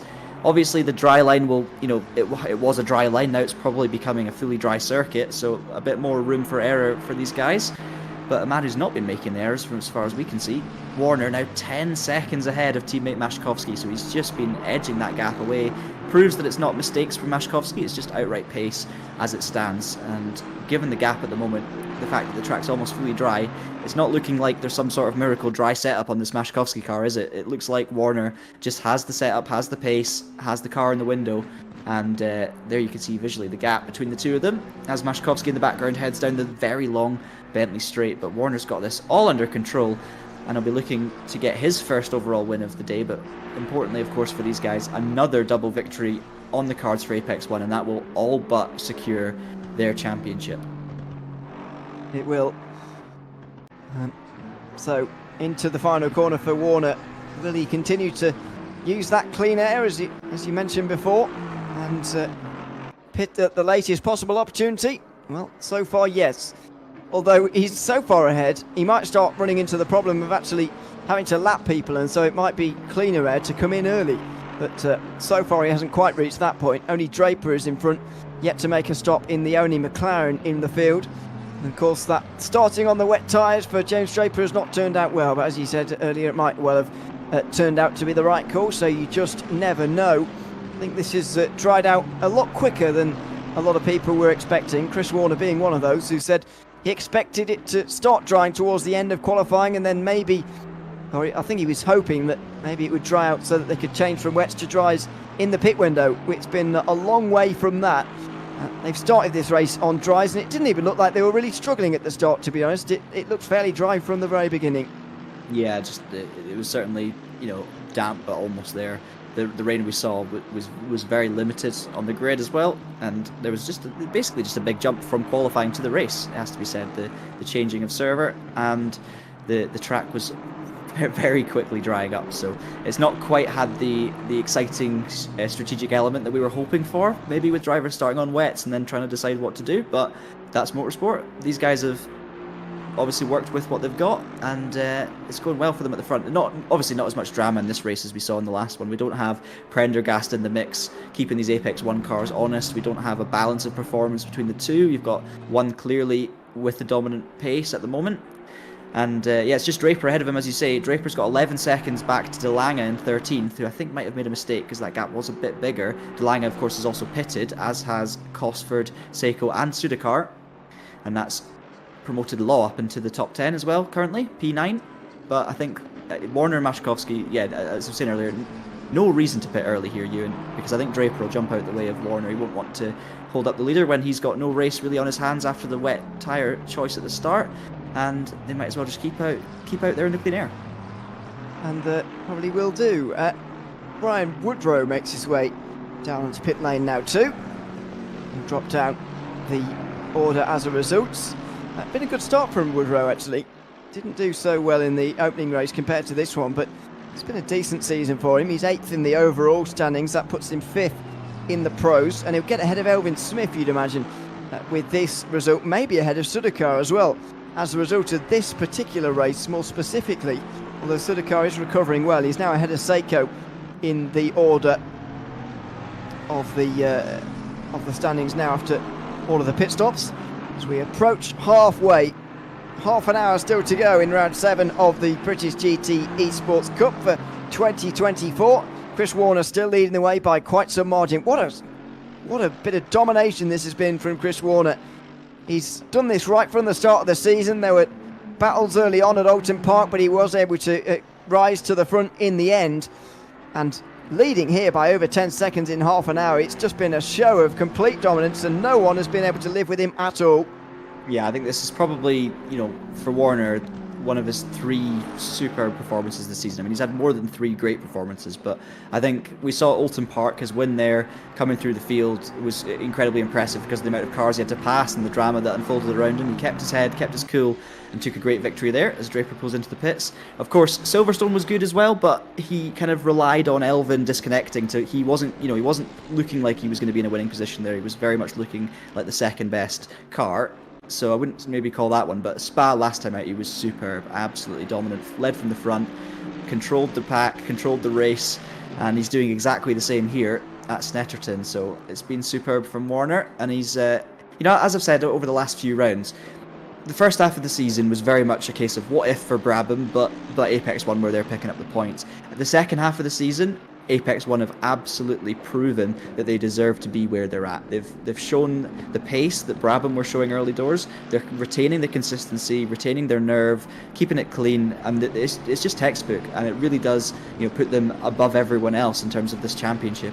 They've basically taken it by the scruff of the neck in the second half and run away with it. And I think by the end of the season, if things continue as they are, we're going to see a big points haul for Apex One relative to the rest of the field. Yeah, are we getting to that stage now where we're starting to believe, well, Apex One might have won this anyway? I know that Brabham have had a lot of problems this season, and they have shown to have some good pace, but would they have had enough pace to overcome Apex One in this season? We're starting to get to that stage where you're beginning to wonder whether that would have been the case. Well, Luciano Vitber is now closing in on Marijn van Veen. It's a fight for third place, although I do have a feeling they'll drop behind Ryan Woodrow at the ends of these pit stops. Nevertheless, it's been a recovery for the driver of the number 9 Mercedes, and if not at the end of this lap, then at the end of the next one they'll be in. We could see a similar situation to what we did in race 1, where the trailing car will decide to do whatever the one in front doesn't do. Trailing car in this situation being Luciano Vitbert, of course, with Marijn van Veen the one making the decisions up ahead. Will he go past one more time to make full use of this opening stint in the race, or will he choose a slightly earlier pit stop by just 1 lap? He comes in, and interestingly, Vitbert follows him despite having more than 2 minutes to get back around and pit 1 lap later. Yeah, I think Whitbit was committed, wasn't he? And Van Veen certainly left it till the last second, but I think Whitbit had already made his mind up. He was coming in, and it's a good entry as well. Really late on the brakes from Whitbit, managed to get stopped before the line from the looks of it, so he will definitely close that gap, and the pressure will be on the Van Veen virtual pit crew to get that car back out there. But yeah, World of Racing 62, Luciano Whitbit, it's been a great comeback drive from him. He's now in a fight for second place in the pros in this race. We talked about if the championship was over, Ewan. Now, the point system's a little too complex for us to do the numbers as we go, but based on the standings before, we've got to remember that World of Racing 62, that's Martin Klaassen and Luciano Whitbit, weren't actually that far behind the Apex One drivers. They've been so consistent this year, picking up so many second, third and fourth place finishes, that they've remained very much in the hunt. Obviously, this is looking like a double victory, or 4 wins out of 4 essentially for Apex One in this particular round, and it's going to make that points gap a lot bigger, especially with Klaassen's DNF here. I'm not 100% convinced that if Apex One go and DNF both of them in the next round, World of Racing 62 claim a double victory. I still don't know if mathematically they're going to have a chance. It's going to be close, I think. But obviously Apex One could also just not show up and win the championship on the compassion points. So exactly. I think the gap is, judging by the point system and what I've got in front of me, the standings going in, and the results from tonight, I really do think Apex One will have enough from tonight that even if they double DNF next time out, they're probably still going to win the championship. And I think Klaassen's DNF from this race is probably what would make the difference on that front. But I mean, I don't expect them to double DNF based on what we've seen this season. They've been absolutely miraculous as Warner and Maszkowski, there are the two of them, pull into their pit garages, and everything's relaxed, calm, and right with the world for them. It is. I think mathematically they won't have it sorted, but they may well not have it sorted. Maszkowski just did a 1 second stop, didn't take tyres. Warner's still sitting in the pit box. Yeah, so Chris Warner's dropping down here. I'm not sure whether this is or why he's doing that. Yeah, he's just put a new set of tyres on, I suppose. has Chris Warner. So Maszkowski gets out ahead of Woodrow, and now Warner will be out there again, but there's not much gap actually between the rest of them. He aggressively pulls out to the racing line again, and he'll be fifth now. He'll be behind Van Veen and Wittwert. So all of a sudden, this race has turned on its head a little bit, and Warner has some positions to make up all over again. But just to complete the point you were mentioning there, I do think that mathematically it's not quite going to be sorted, but maybe morally it will be sorted for Apex One. And if they don't turn up, certainly with the compassion points, they will certainly have it wrapped up with the average finishing position for both of them being better than second position. They'll score over 110 points, which is just not something you can come back from as a team chasing on, especially as you mentioned with Claessen's DNF here in this race. So we've got the top 5 all covered by about 15 seconds in this one, and all of a sudden this race has had a bit of life breathed into it by Chris Warner. Yeah, I don't know what happened there. I mean, I was so distracted by saying how well things were going for him, I failed to notice the fact that he was stationary for so long, and that's not what we expected. You know, we thought we were going to take a second of fuel, like Maszkowski did, and away they go. But Warner, for whatever reason, either accidental or not, he's taken tyres. I think it must be an accident, because he was so far ahead, he surely wouldn't give up 5 spots just for fun. You know, if he was going to come out second or third, maybe he'd do that to have the new tyres and get the proper pressures, but honestly, you know, he's now going to have, what, 10 seconds, 11 seconds just to get up to Woodrow? Or sorry, that's Maszkowski. So, I mean, don't get me wrong, Chris Warner could still win this race overall, but what it does for us is with 23 minutes to go, we could be looking at the first race win for someone who's not from Apex One or Brabham this season, and that is Ryan Woodrow, who now leads the pro standings for World of Racing in this particular race. So Woodrow could be the first man to take a win. However, Warner, I'm sure, with the new tyres, will be incredibly pacey, and we'll see him coming through the field in no time. Exactly. I mean, don't you feel that there's a degree of inevitability with this now, that Chris Warner is already closing into the back of Wittwert? Look at the gap now, less than a second already. The World of Racing driver is trying to get past Marijn Van Veen in his own right, in their own fight, of course, for third in the standings. Van Veen trying to chase down Brabham, and might well be able to achieve that as well here, especially with the third place here. But it's all getting very close, and surely Warner's got enough time and enough tyres and enough speed on his side to still win from here. I definitely think he can. I mean, looking at the gaps, he's got 7 tenths to Wittwert, 3 tenths to Van Veen, and 3.2. So yes, it's not huge, is it? He's got 5 seconds to make up. 22 minutes is not that long. This track is nearly 2 minutes long, so you know, what's that? 12 laps, something like that, 12, 13 laps. So he's still going to need to make up, you know, a good second a lap. Not a second a lap, a half second a lap. But I think he's gonna have enough for sure. It depends on how hard the other guys defend. And now we can see Sudikar looking at Tomlinson for P7. Tomlinson, he's had a good weekend, hasn't he, Ewan? He's now sitting 5th in the pro class in this one, but had a good race one. And he's been right in the mix with some of the teams that we've been seeing more regularly towards the front of the field. So I think he'll be happy with how things are going. This is the onboard we've been looking for. Warner on the back of Wittwert, on the back of Van Veen. And I think it's a question of when, not if, and how much time he's going to lose in this, because he will be desperate, of course, to get right back up to the back of Woodrow. He's just able to hold that tighter line, isn't he, through that penultimate corner. A great line through into Murray's as well. Chris Warner's going to have a chance into turn 1 here, and if not, then on the brakes at turn 2.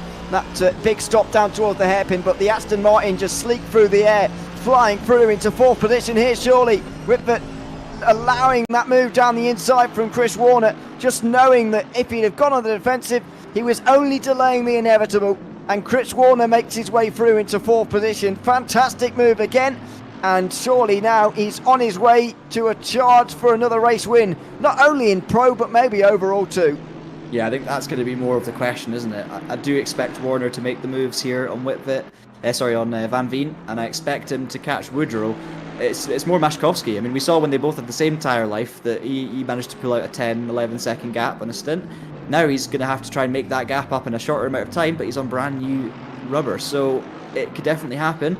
And obviously, you know, the fact that Wittwert didn't try and fight that with Warner when he's got his teammate up there leading in pro at the moment tells me that he doesn't really believe that anything's going to stop Warner at this rate. Because I think if Wittwert could have helped his teammate Woodrow there, he probably would have. Lots of, don't get me wrong, respectful, clean racing into turn 1, no overly aggressive defending, and it was a good move from Warner, but there didn't seem to be too much hope left there for the World of Racing car. And let's see what happens then with Van Veen, because Van Veen's been an aggressive driver this season, always getting stuck into the battles, but I tell you what, I don't think he feels like he's got anything on Warner at the moment. His race is with Whitvit behind, and through he goes. Warner now going to be chasing down Woodrow. Interesting that you mentioned that with Whitvit there, and kind of reminded me, he really could have helped out his teammate there. You know, you look at 20 minutes to go and you think that, well, if you're on your own, and Whitvit on his own didn't have much hope in delaying that one for 20 minutes to keep Chris Warner behind him. That is true. But even if he could have delayed him by a couple of laps, maybe a few, that all of a sudden decreases the amount of laps that Ryan Woodrow has to hold him behind. And all of a sudden you might be looking at a class win for World of Racing. So when you put it like that, it is somewhat surprising that Luciano didn't even try there to defend. Yeah, but I think that's basically what I was saying there, was the fact that he didn't tells me that there's not much hope. But I know what you mean, because why not try, right? You don't know. Exactly. You don't know what Warner's going to have in the tank in a few laps' time. And I think, you know, if you try and defend that hard on the inside, if you send the block earlier, or just put in a little bit more effort to slow down Warner, you could force a mistake from him, you know. And World of Racing haven't won a race this season, as we keep mentioning. So they've probably deserved a race win, in terms of they've always been there as the bridesmaid, just never the bride. So yeah, it would have been nice to see a bit more of an effort, but I think that just screams inevitability to me. Yeah, I do get, I get that, but as you say, why not try? I really don't. I don't know why not. Don't see what you lose from giving it a go there. As long as you're obviously playing by the rules and not doing anything overly outrageously defensive, then I don't think there's anything wrong with it. But anyway, they decided not to fight too hard, and now the gap already a second. Look at that, 18 minutes to go. We've got probably 10 laps, maybe more, remaining in this race. And the job here for Ryan Woodrow to hang on to the lead is an absolutely mammoth task. And surely Apex One will be on their way to another maximum here. It's going to go down, I think, in the results sheet for this championship as a bit of a season of domination from them. It hasn't necessarily been like that from actually watching it, and sometimes results sheets are a bit unreliable when you look at them, and especially in years to come, you look back and think, wow, they absolutely wiped the floor with everyone. I don't think that's necessarily the feeling we should take out of this season, but that's what it's going to look like by the time we finish next week. Yeah, if points were handed out in qualifying, I don't think we'd be looking at our champions right now, but the fact they're on race day, absolute domination, as you say, and that was the move. Was it already on Woodrow before we even got a chance to realise what was going on? He was through. I don't think Woodrow is the one who's going to be looking at in the mirror worryingly at the moment. I think it's Maszkowski. I do think 5.5 seconds with the rate Warner's going, that he doesn't even need a second a lap, and I think he's going to have more than a second a lap based on those, the new tyre performance, the fact that he was so much quicker anyway earlier on in this race. These guys are teammates though, so I don't think Maszkowski is going to be panicking too much, let's put it that way. He's still got a race-winning class on the cards. Pollock, his nearest rival, is down in 6th overall, so I think Maszkowski just needs to keep it on the black stuff. Warner was leading before the pit stops anyway, so I can see this going one way, Ewan. Yep, I can as well. 5.3 seconds, the current gap. We're speaking about whether Whitvit should fight hard to keep Chris Warner behind him. What about Krzysztof Maszkowski? What should he do? I mean, there's obviously going to be some sort of agreement because they're Apex One teammates after all, but there is an overall win up for grabs here. Wonder whether Chris Warner's just going to stay behind him, let his teammate have another one, or are they going to exchange the win and let Chris Warner win on this occasion to go with Krzysztof's win in the first race? It's I think this one's going to be decided verbally between them. And then they were, rather than decided on the road, which you sometimes see between teammates, but I wouldn't imagine on this occasion. I think Maszkowski will, well, so actually Warner will be in the Discord channel singing the Jaws theme tune at the moment. And I think they'll be having a laugh about it. Because, they're so far out in front, there's nothing for them to lose, really. As long as they don't wipe each other out, and I'm sure they won't, then it doesn't really matter. They're both going to win the race anyway. It's a weird situation, isn't it? Having two different classes, both racing in the same category, and with such a level playing field between the pros and the AMs due to the nature of the way the championship's been set up. It's interesting. These guys, it doesn't matter who wins the race. They're both going to win the race anyway. But it's always nice bragging rights to take home an overall victory. The thing is, though, Warner was leading earlier, so if he's made a mistake in the pits, Maszkowski might look at that and go, well, you know, he was going to win anyway, wasn't he? He deserves it. I'm not going to fight him too hard. We could see a Hakkinen Coulthard Melbourne 98 situation, but I imagine they're very relaxed in camp right now, and I just think Warner's got too much pace. The only way he's not going to win this race is if he specifically decides, just for a laugh, to sit behind Maszkowski and push him along. Yeah. We'll see what happens in the final 15 minutes there. Sudakar's made a good recovery in this race. I think he got spun around twice in the opening lap of this one. Sent him way down the field. He's made up good places since then, and this is a fight for the top 5 in Pro, actually, which would be a good result, I think, for the day. When you consider all of the spins that he's had, top 5 will be acceptable, I think, for the World of Racing driver to give them 3 in the top 5, in fact. Yeah. For sure, and I think they're basically just taking advantage of the lack of Brabham cars in this race, and kind of like they've done all season. I think it's been that way, and they've definitely been the class of the rest of the field, it has to be said. And I mean, they've tripped up over each other. Let's be honest, but I mean, the recovery from Whitbit has been specifically sensational. Now we're seeing Tomlinson continuing to defend from Sudakar in the evil-looking Mercedes, but managing to do it at the moment, holding on for that P7. He is doing well as well. It's going to have to come down to this run out the final corner, isn't it, really? We've seen so many times that has been the deciding factor. Tomlinson just not able to keep it quite as tight to the right-hand side, and that's always a sign that it's not quite going as well.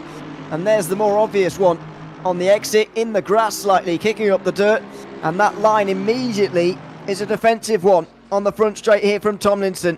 In fact, he didn't really need to. He could have gone for the normal one there, but Sudakar's been gifted the outside line, and he's taken it with both hands. Here he goes to the outside of turn 2, which he's made work before, even while braking on the grass in the previous race, let's not forget.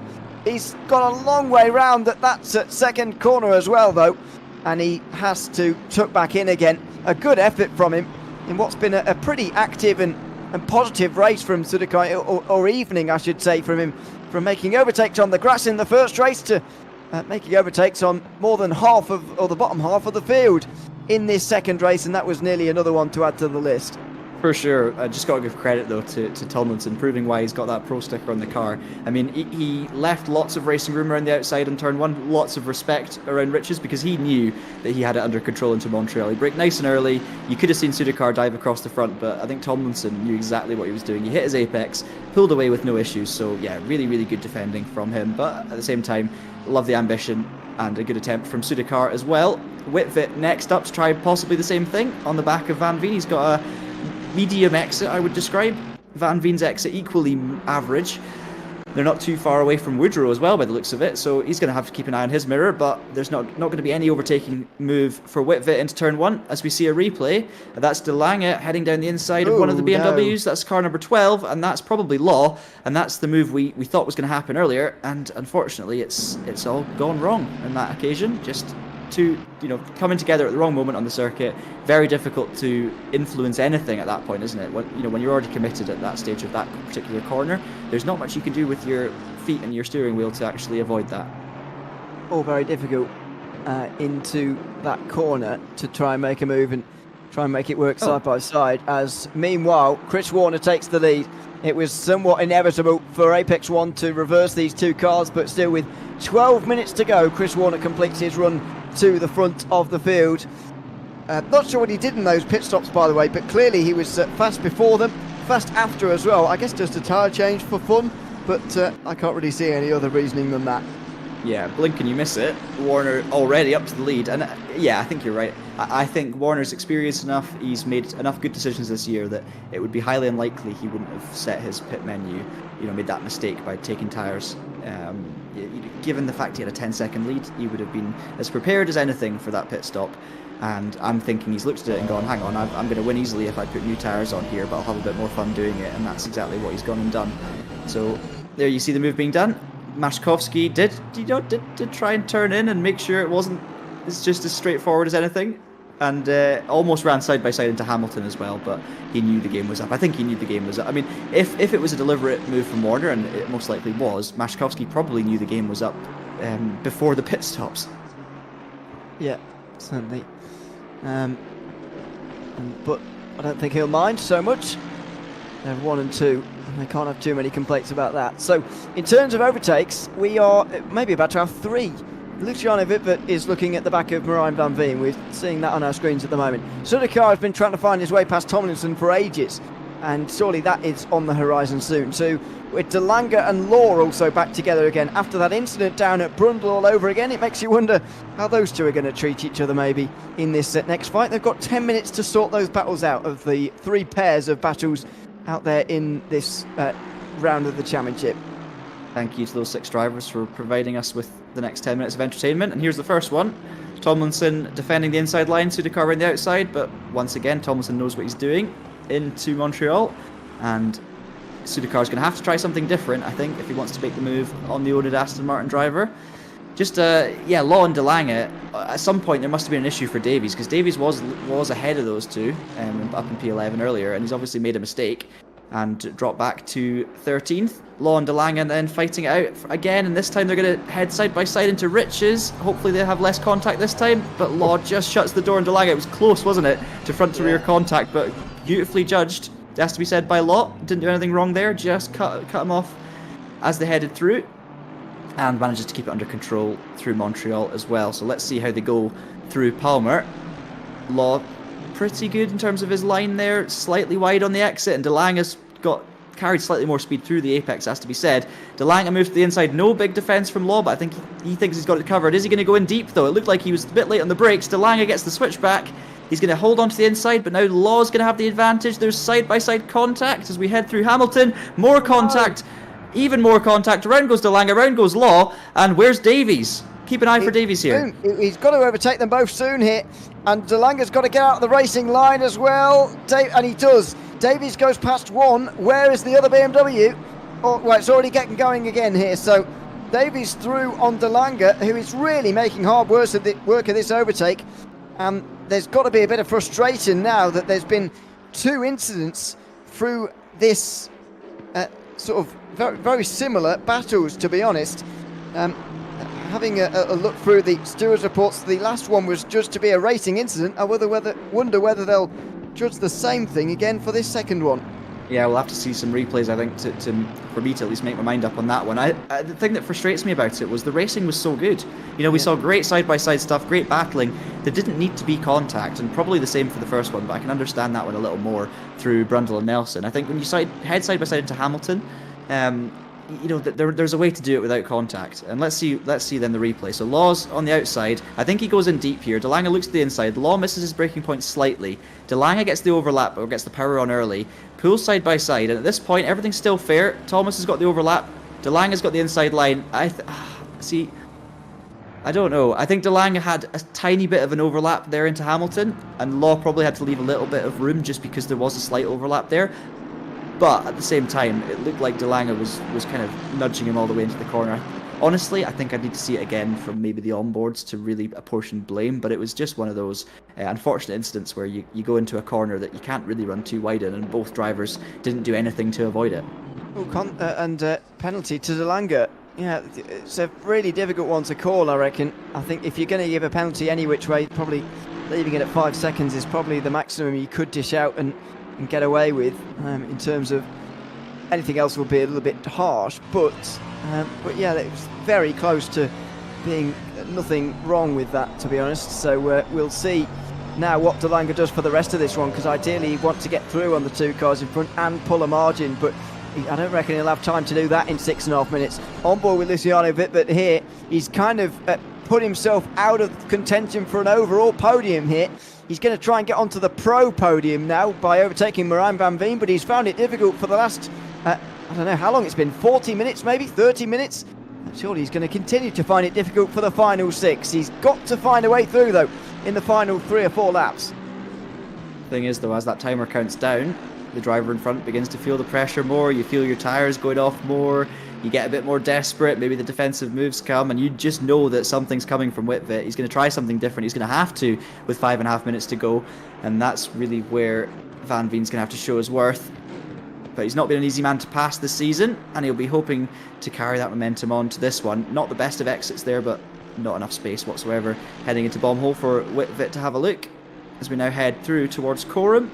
Now, one line through here, as we keep saying now, is Whitvet going to focus fully on his exit here? He needs to just stay over to the right and get it turned for Murray's and get on the power nice and early. Whitvet has gone for the exit.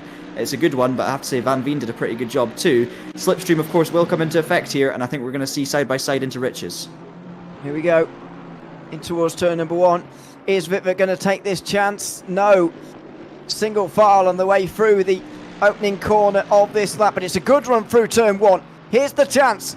Van Veen goes to the defensive line, and the world of racing Mercedes heads to the outside, but doesn't he didn't commit to going around the outside. I think he was going for the cutback there really, but Van Veen placed his car very well and prevented Whitvet from doing that completely. Yep, great stuff from both once again. Van Veen, good defending, and a good attempt from Whitvet, has to be said. Nice, not going for the move into turn 1, going for it out of turn 1. But the problem is you can't go around the outside of Montreal in the dry. It just doesn't work. There's not enough space. You can't get the momentum. I think the defensive line to Montreal is a safe bet. We only saw Sudakar do that in the wet earlier, and that was certainly a unique one. Let's see what Sudakar can do on the out. Is Sudakar going to try another one on the outside here? I don't think so. Trying to force Tomlinson into a mistake, but we've seen multiple times in this battle as well. Tomlinson knows how to defend the inside of Montreal. It's not really anything you can do about it. It's more, the likes of Palmer, where you can get a bad exit and really send one down the inside towards Agostini, try and do a switchback, anything like that. This is where I think we see a lot of overtaking opportunities happen. Let's see what happens this time. Yes, let's see. 4 minutes remaining. Not long now in these battles. 2 3-car battles as well. There's a lot going on in this race at the moment. 8 cars out of the 15 are in a fight, which is good to see towards the end of an hour of racing here at Snetterton. Round 7 of the championship, of course. Just 2 more hours of racing, and make sure you join us for those 2 hours in 1 week's time at Brands Hatch. It'll be the final round of this series. We're still things to decide, prizes to decide, with the top 3 in the team's championship not settled. Certainly with regards to 3rd place, maybe less so 1st and 2nd, but still prize for 3rd position, and that's going to be up in the air in 1 week's time for those final 2 hours of the season. Now, is there enough time remaining in this race with just over 3 minutes to go, and maybe only 2 laps for Luciano Whitvet to find his way through? He's not looked threatening enough so far, to be honest. No, not quite close enough, but that could be a little bit of gravel. No, pretty good exit, has to be said, from Van Veen. In the meantime, just keeping one eye as well in this battle. Perfect timing, thank you, Steve. Because Davis has been catching Law for the last lap, got the gap down to 3/10. Obviously, De Lange is back in there, maybe looking for some revenge, but he's got a penalty, of course, for his previous instance. So De Lange needs to get this move done now and hope the 2 teammates hold each other up. I don't think it's going to happen, but what I do think is going to happen is contact at some point. Tell you what, though, that was a great move from De Lange. Oh! And it's been a bad exit as well. He might get both of them in 2 corners. He's not got a full overlap, but he's been given the space. Great stuff. And he's going to try and run him out wide. I don't know which of the BMWs is which at this current moment, which isn't helping things. But De Lange does know that he's got ahead of both of them. Obviously, that's on the road, though. He's got a 5-second penalty to cope with. Davies is the man who needs to try and beat Law here for the race win. And it's still Law at the moment who hangs on to that P11. Yep, so 4th in AM for Law. And unfortunately, the last of the pros, Davies now. But both of them have been overtaken by De Lange. Now, in the final 2 minutes, is there enough time for De Lange to make up that margin? He needs to do about 2.5 seconds a lap. That seems unlikely, to be honest, especially since the teammates are going to help each other by not fighting one another. That is a tall order for those 2 teammates. 10.8 seconds is the margin at the line. Not sure whether Warner actually got over the line quickly enough there to give us an extra lap in this race. I reckon he might have done. So we may well not be on the final lap just yet in this one. Chris Warner's pace is actually giving us an extra one and an extra bit of fighting. Not good for those BMWs, as the teammates almost self-sabotaging there. Davies there, I think, was getting past Law. Yep, couldn't quite see the move, but I think Law's struggling for pace at the moment for sure, and that's not going to help him in his battle with De Lange, who could gain those 5 seconds, but let's just wait and see. Meanwhile, Sudakar still in the back of Tomlinson. Really impressive display all weekend from all night, I should say, from Tomlinson, who's just been driving defensively brilliant, good attacking earlier as well. And they're right on the back of Pollock still, as you say, Ewan. So 3-car battle for sure, but I don't know if there's enough of a pace difference between them to see any moves, because if we could have seen moves, we would have at this stage, surely. You can see Seiko not too far behind as well. And interestingly enough, Warner's gap to Mashkovsky, around 10-11 seconds, is no bigger than it was when they pulled into the pits originally. So I don't think the strategy from Warner's actually increased his lead, per se. I think he would have probably extended his lead further had they stayed as they were in the first stint. But clearly it's been a fun one for Chris to fight his way back through, and it's still a dominant victory as he now finally catches up to those two BMWs. We are going to get one more lap, Ewan. We are. I slightly underestimated the speed of these cars in the dry, since we've been seeing in the wet for most of today. It's about 10 seconds remaining. Chris Warner gives us another trip around Snetterton. Oh, and one of the BMWs goes off. It was Davies who's gone off, I think, and Law will get up into 12th position after all. So those two teammates, not really acting like teammates. They were fighting for a lot of today, but Ryan Davies has settled the fight finally by going off through turn 1 on the last lap. Yeah, but the problem is, if Law's lost a bit of time there, and he also obviously had to make his way out the way of Chris Warner, he could end up more than 5 seconds behind DeLange. We'll have to keep an eye on it. Meanwhile, Whitvet goes for the move. Down the inside, there's inevitable contact as Van Veen tries to shut the door. I told you he's not willing to let someone pass easily, let's put it that way. But it looked like a big late move from Whitvet. He had the right to go for it. Van Veen didn't want it to happen, and yep, contact ensued, and he's held onto the position. But I think this could be a feisty remainder of the lap. I wouldn't be surprised if there's afters, shall we say. Is there one more go in this one? Side by side between Sudakar and Tomlinson as well. The Mercedes to the outside here for World of Racing. Could manage it, he does. Wow. Right round the outside of turn 1. Great move from Sudakar to get ahead of Tomlinson. Full 7th position. It's been a long road to recovery for Sudakar, but a final place into the top 5 in the pro standings is fully deserved for the driver of that red Mercedes. Speaking of fully deserved, Chris Warner has certainly got his deserved position here. Another race win in the British GT Esports Cup for 2024. He even changed tyres during this pit stop phase in a drying race, but it didn't matter. He was still able to pass 4 cars in this final 25 minutes to win another round of this championship. He wins race 2 here at Snetterton, takes the checkered flag, and puts himself into an almost unassailable position with Krzysztof Maszkowski at the top of the team standings with Apex 1. Quite literally took the checkered flag there, did Chris Warner, and there is Krzysztof. As you say, dominant display once again. Woodrow, I tell you what, he'll be delighted with 3rd overall, 2nd in class, and at the end of the day, it's Van Veen that holds on from Whitvet. We'll have to see if there's any penalties or anything for that one. Sudakar did manage to get past Tomlinson. I have to say, Sudakar around the outside of every corner in Sector 1. He's got to be our driver of the day in terms of overtakes. That was superb commitment from him on the outside line, and credit where credit's due. Tomlinson put up a fight, but it wasn't enough. And crucially, he's going to take that position. Pollock's going to hold on as well for P6, just up the road from these guys. And yeah, I'm sure these drivers in the midfield have had a thoroughly entertaining race. It was quite calm at the start. I think the first half was fairly settled, but things really did kick off in the second half. It's going to be Seiko coming across the line for a P9 overall, of course, and then Cody Cosford will be eventually, when he gets to the line, rounding out the top 10. But yeah, that really did spice up in the last 20 minutes, Ewan, and I thoroughly enjoyed my days of racing. Yeah, I thoroughly enjoyed it as well. A couple of hour-long races here to enjoy at Snetterton, and it was thoroughly entertaining. But at the end of the day, one were the winners. Let's have a look at the highlights from another hour of racing here at Snetterton, starting of course with Krzysztof Maszkowski at the front again. You can see the damp patches off to the sides of the road here, but it didn't deter most of the drivers. In fact, 13 of the 15 starters took the dry tyres to begin with, and it certainly didn't pay off very well for those who started on the outside line. It was spinning cars in the outside in the grass. Luciano Wittbert going backwards because of a wide line through turn 1, and then this, getting hit in the rear by Chris Warner, certainly didn't help, although it wasn't really the Apex 1 driver's fault. In fact, nobody's fault. Just one of those concertina effects through the opening lap, and that's the more chaotic of the 2 opening laps, I think it's fair to say, for these races today. Yeah, there's definitely that first bit of contact between the 2 World of Racing cars, but the second bit, you can see exactly how it happened.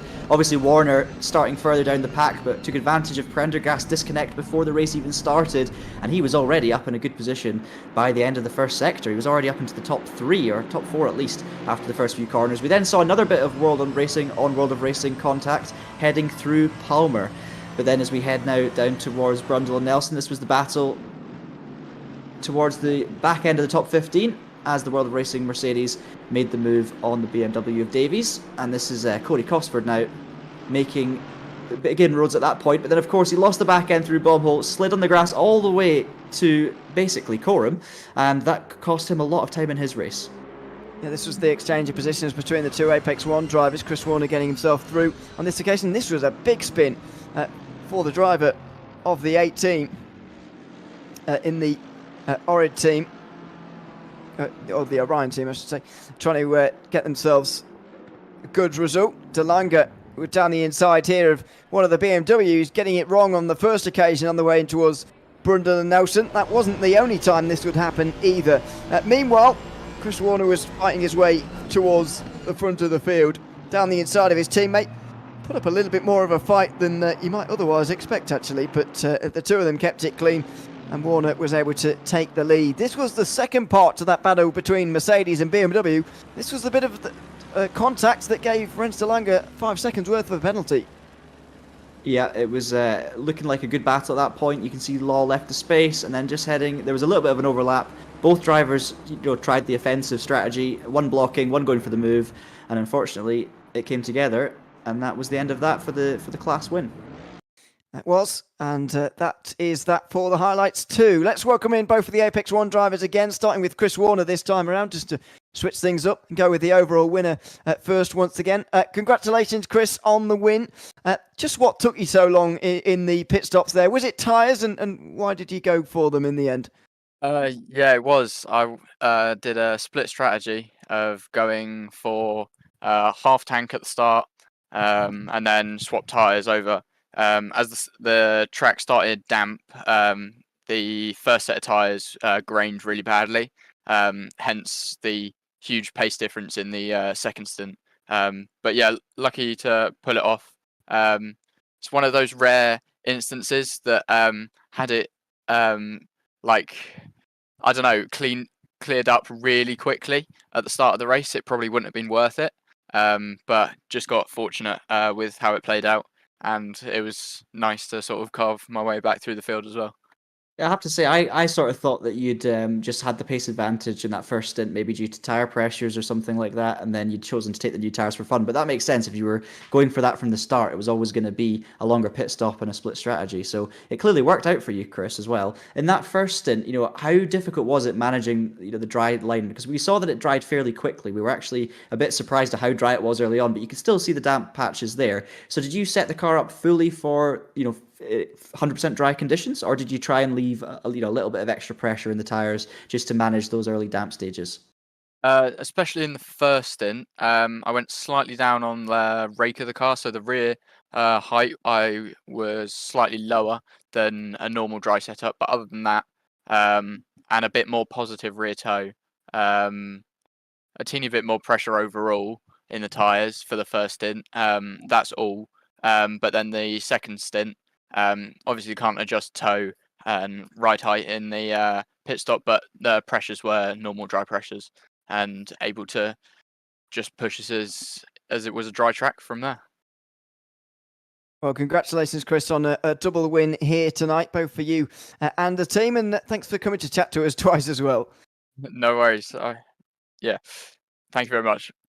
Thanks very much, Chris Warner there from the Pro field, and from the AM field, Krzysztof Maskowski also joining us for the second time this evening. Welcome in again, Krzysztof. Good to have you with us. How does it feel to have won twice on your end, but for Chris to have won twice as well? It must feel like the perfect day for the team as a whole. I mean, that's our job to do. And I have a question though. We got it or not already? We don't know. This is the thing. It's close. Yeah, because of the points that you get if you don't turn up to a round. Technically, if you don't turn up to the last round, I can't see a way in which you lose it. But I think if you do turn up, then have a bad day, then it's mathematically possible, but very difficult. So yeah, another race. Then it's gonna be another job to do. Then yeah, we decided to split because we're just gonna do the two different races basically. I'm not gonna fight with Chris. What's the point? And I wasn't really optimistic about the strat at the beginning because Chris was starting P7 because he decided to do a weird thing in a quali. but the first 5 minutes went unbelievably weird. So he ended up like P3. And when he approached me, I was like, just go. And well, I think that was a good idea. I don't wanna Basically a speak- oh, lonely sorry. race. Yeah, basically a lonely race for us. I mean, not for Chris, for me at least. It's good though to have lonely races are nice when you're at the front. At least you can enjoy them a little bit more. But maybe we'll see some more action if the Brabham guys can get sorted out for the final round at Brands. And yeah, I just want to hear about I guess the overall season. Apex won. You guys started the season possibly the second quickest team, but obviously right up there in the results. But then as the season's gone on, you guys have really proven to everyone that you deserve to be right at the top. And I mean, Christoph, you specifically, the second half of races have been so impressive. Chris has been great throughout as well. Both of you have just been dominant. So just talk us through your season as a whole and how you felt about it, because it's been it started off well, but it's now getting to a point where it's been absolutely spectacular. You can start, Chris. Well, I've got to say, definitely we've been putting ourselves in a place to certainly make the most of the first part of the season at least, and then over the break sort of hit it fresh and try to basically be at the top, and just properly dominate almost, to certify the fact of we mean business almost. But yeah, just happy with how it's gone so far, and hopefully another clean and calm round Brands. Well, anything more to say, Christoph? Nothing? Nah, I mean, the first half. I mean, I'm really sorry because, like, in a perfect world, like I would love to fight with Brabham, and some of the decisions they made was weird. Obviously, Brent Kieran had problems with the internet, and I don't know what Elvin was doing, but that was pretty weird what he was doing. Like always, like we are leading right now, right? And like it's not over till it's over. Like you have to push from the start to the end, basically. And this is what we are doing from the beginning. And I think this is what's gonna happen on Brands. Like as you said, that it's very hard to actually mess it up, but it's possible, right? So we will push. I would, like as I said, I would love to fight with Brabham. Like in the second half of the season, I think we were there, and we might be actually faster than them. Like today, we beaten Kieran, and on Donny it was basically the same thing. So well, shame, but well, it is how it is. Sadly. Yeah, it is indeed. Thanks so much for both of you for coming to chat to us twice tonight, indeed, after both of the races. Congratulations to you both on a double win in your respective classes, and we look forward to seeing you at the final round. Thank you. Thank you guys. Good job for your commentary as well.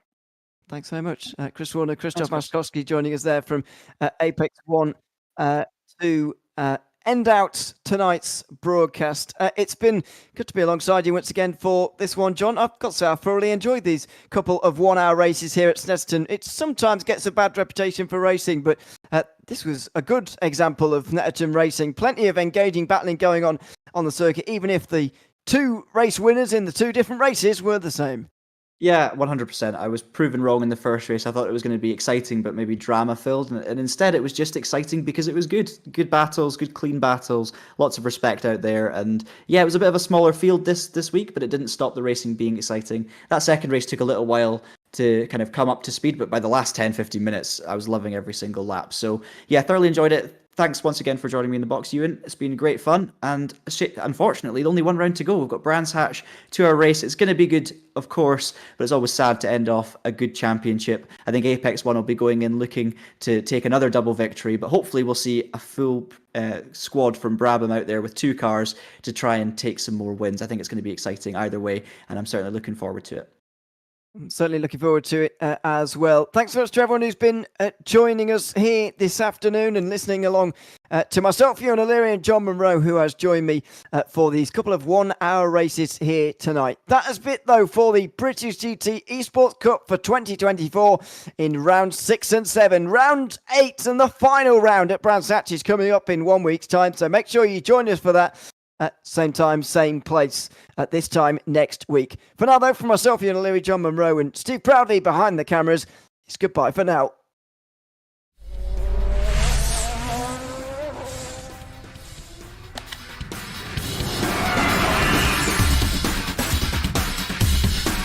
And he gets past all of them as well. What a move for the 48.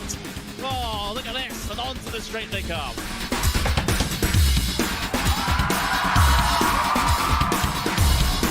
Brilliant move there from the number 40 to make it through. That left-hander sliding up the inside, going up now over Hawthorne Hill, down Pilgrim's Drop, and it's brilliant stuff here at Brands Hatch.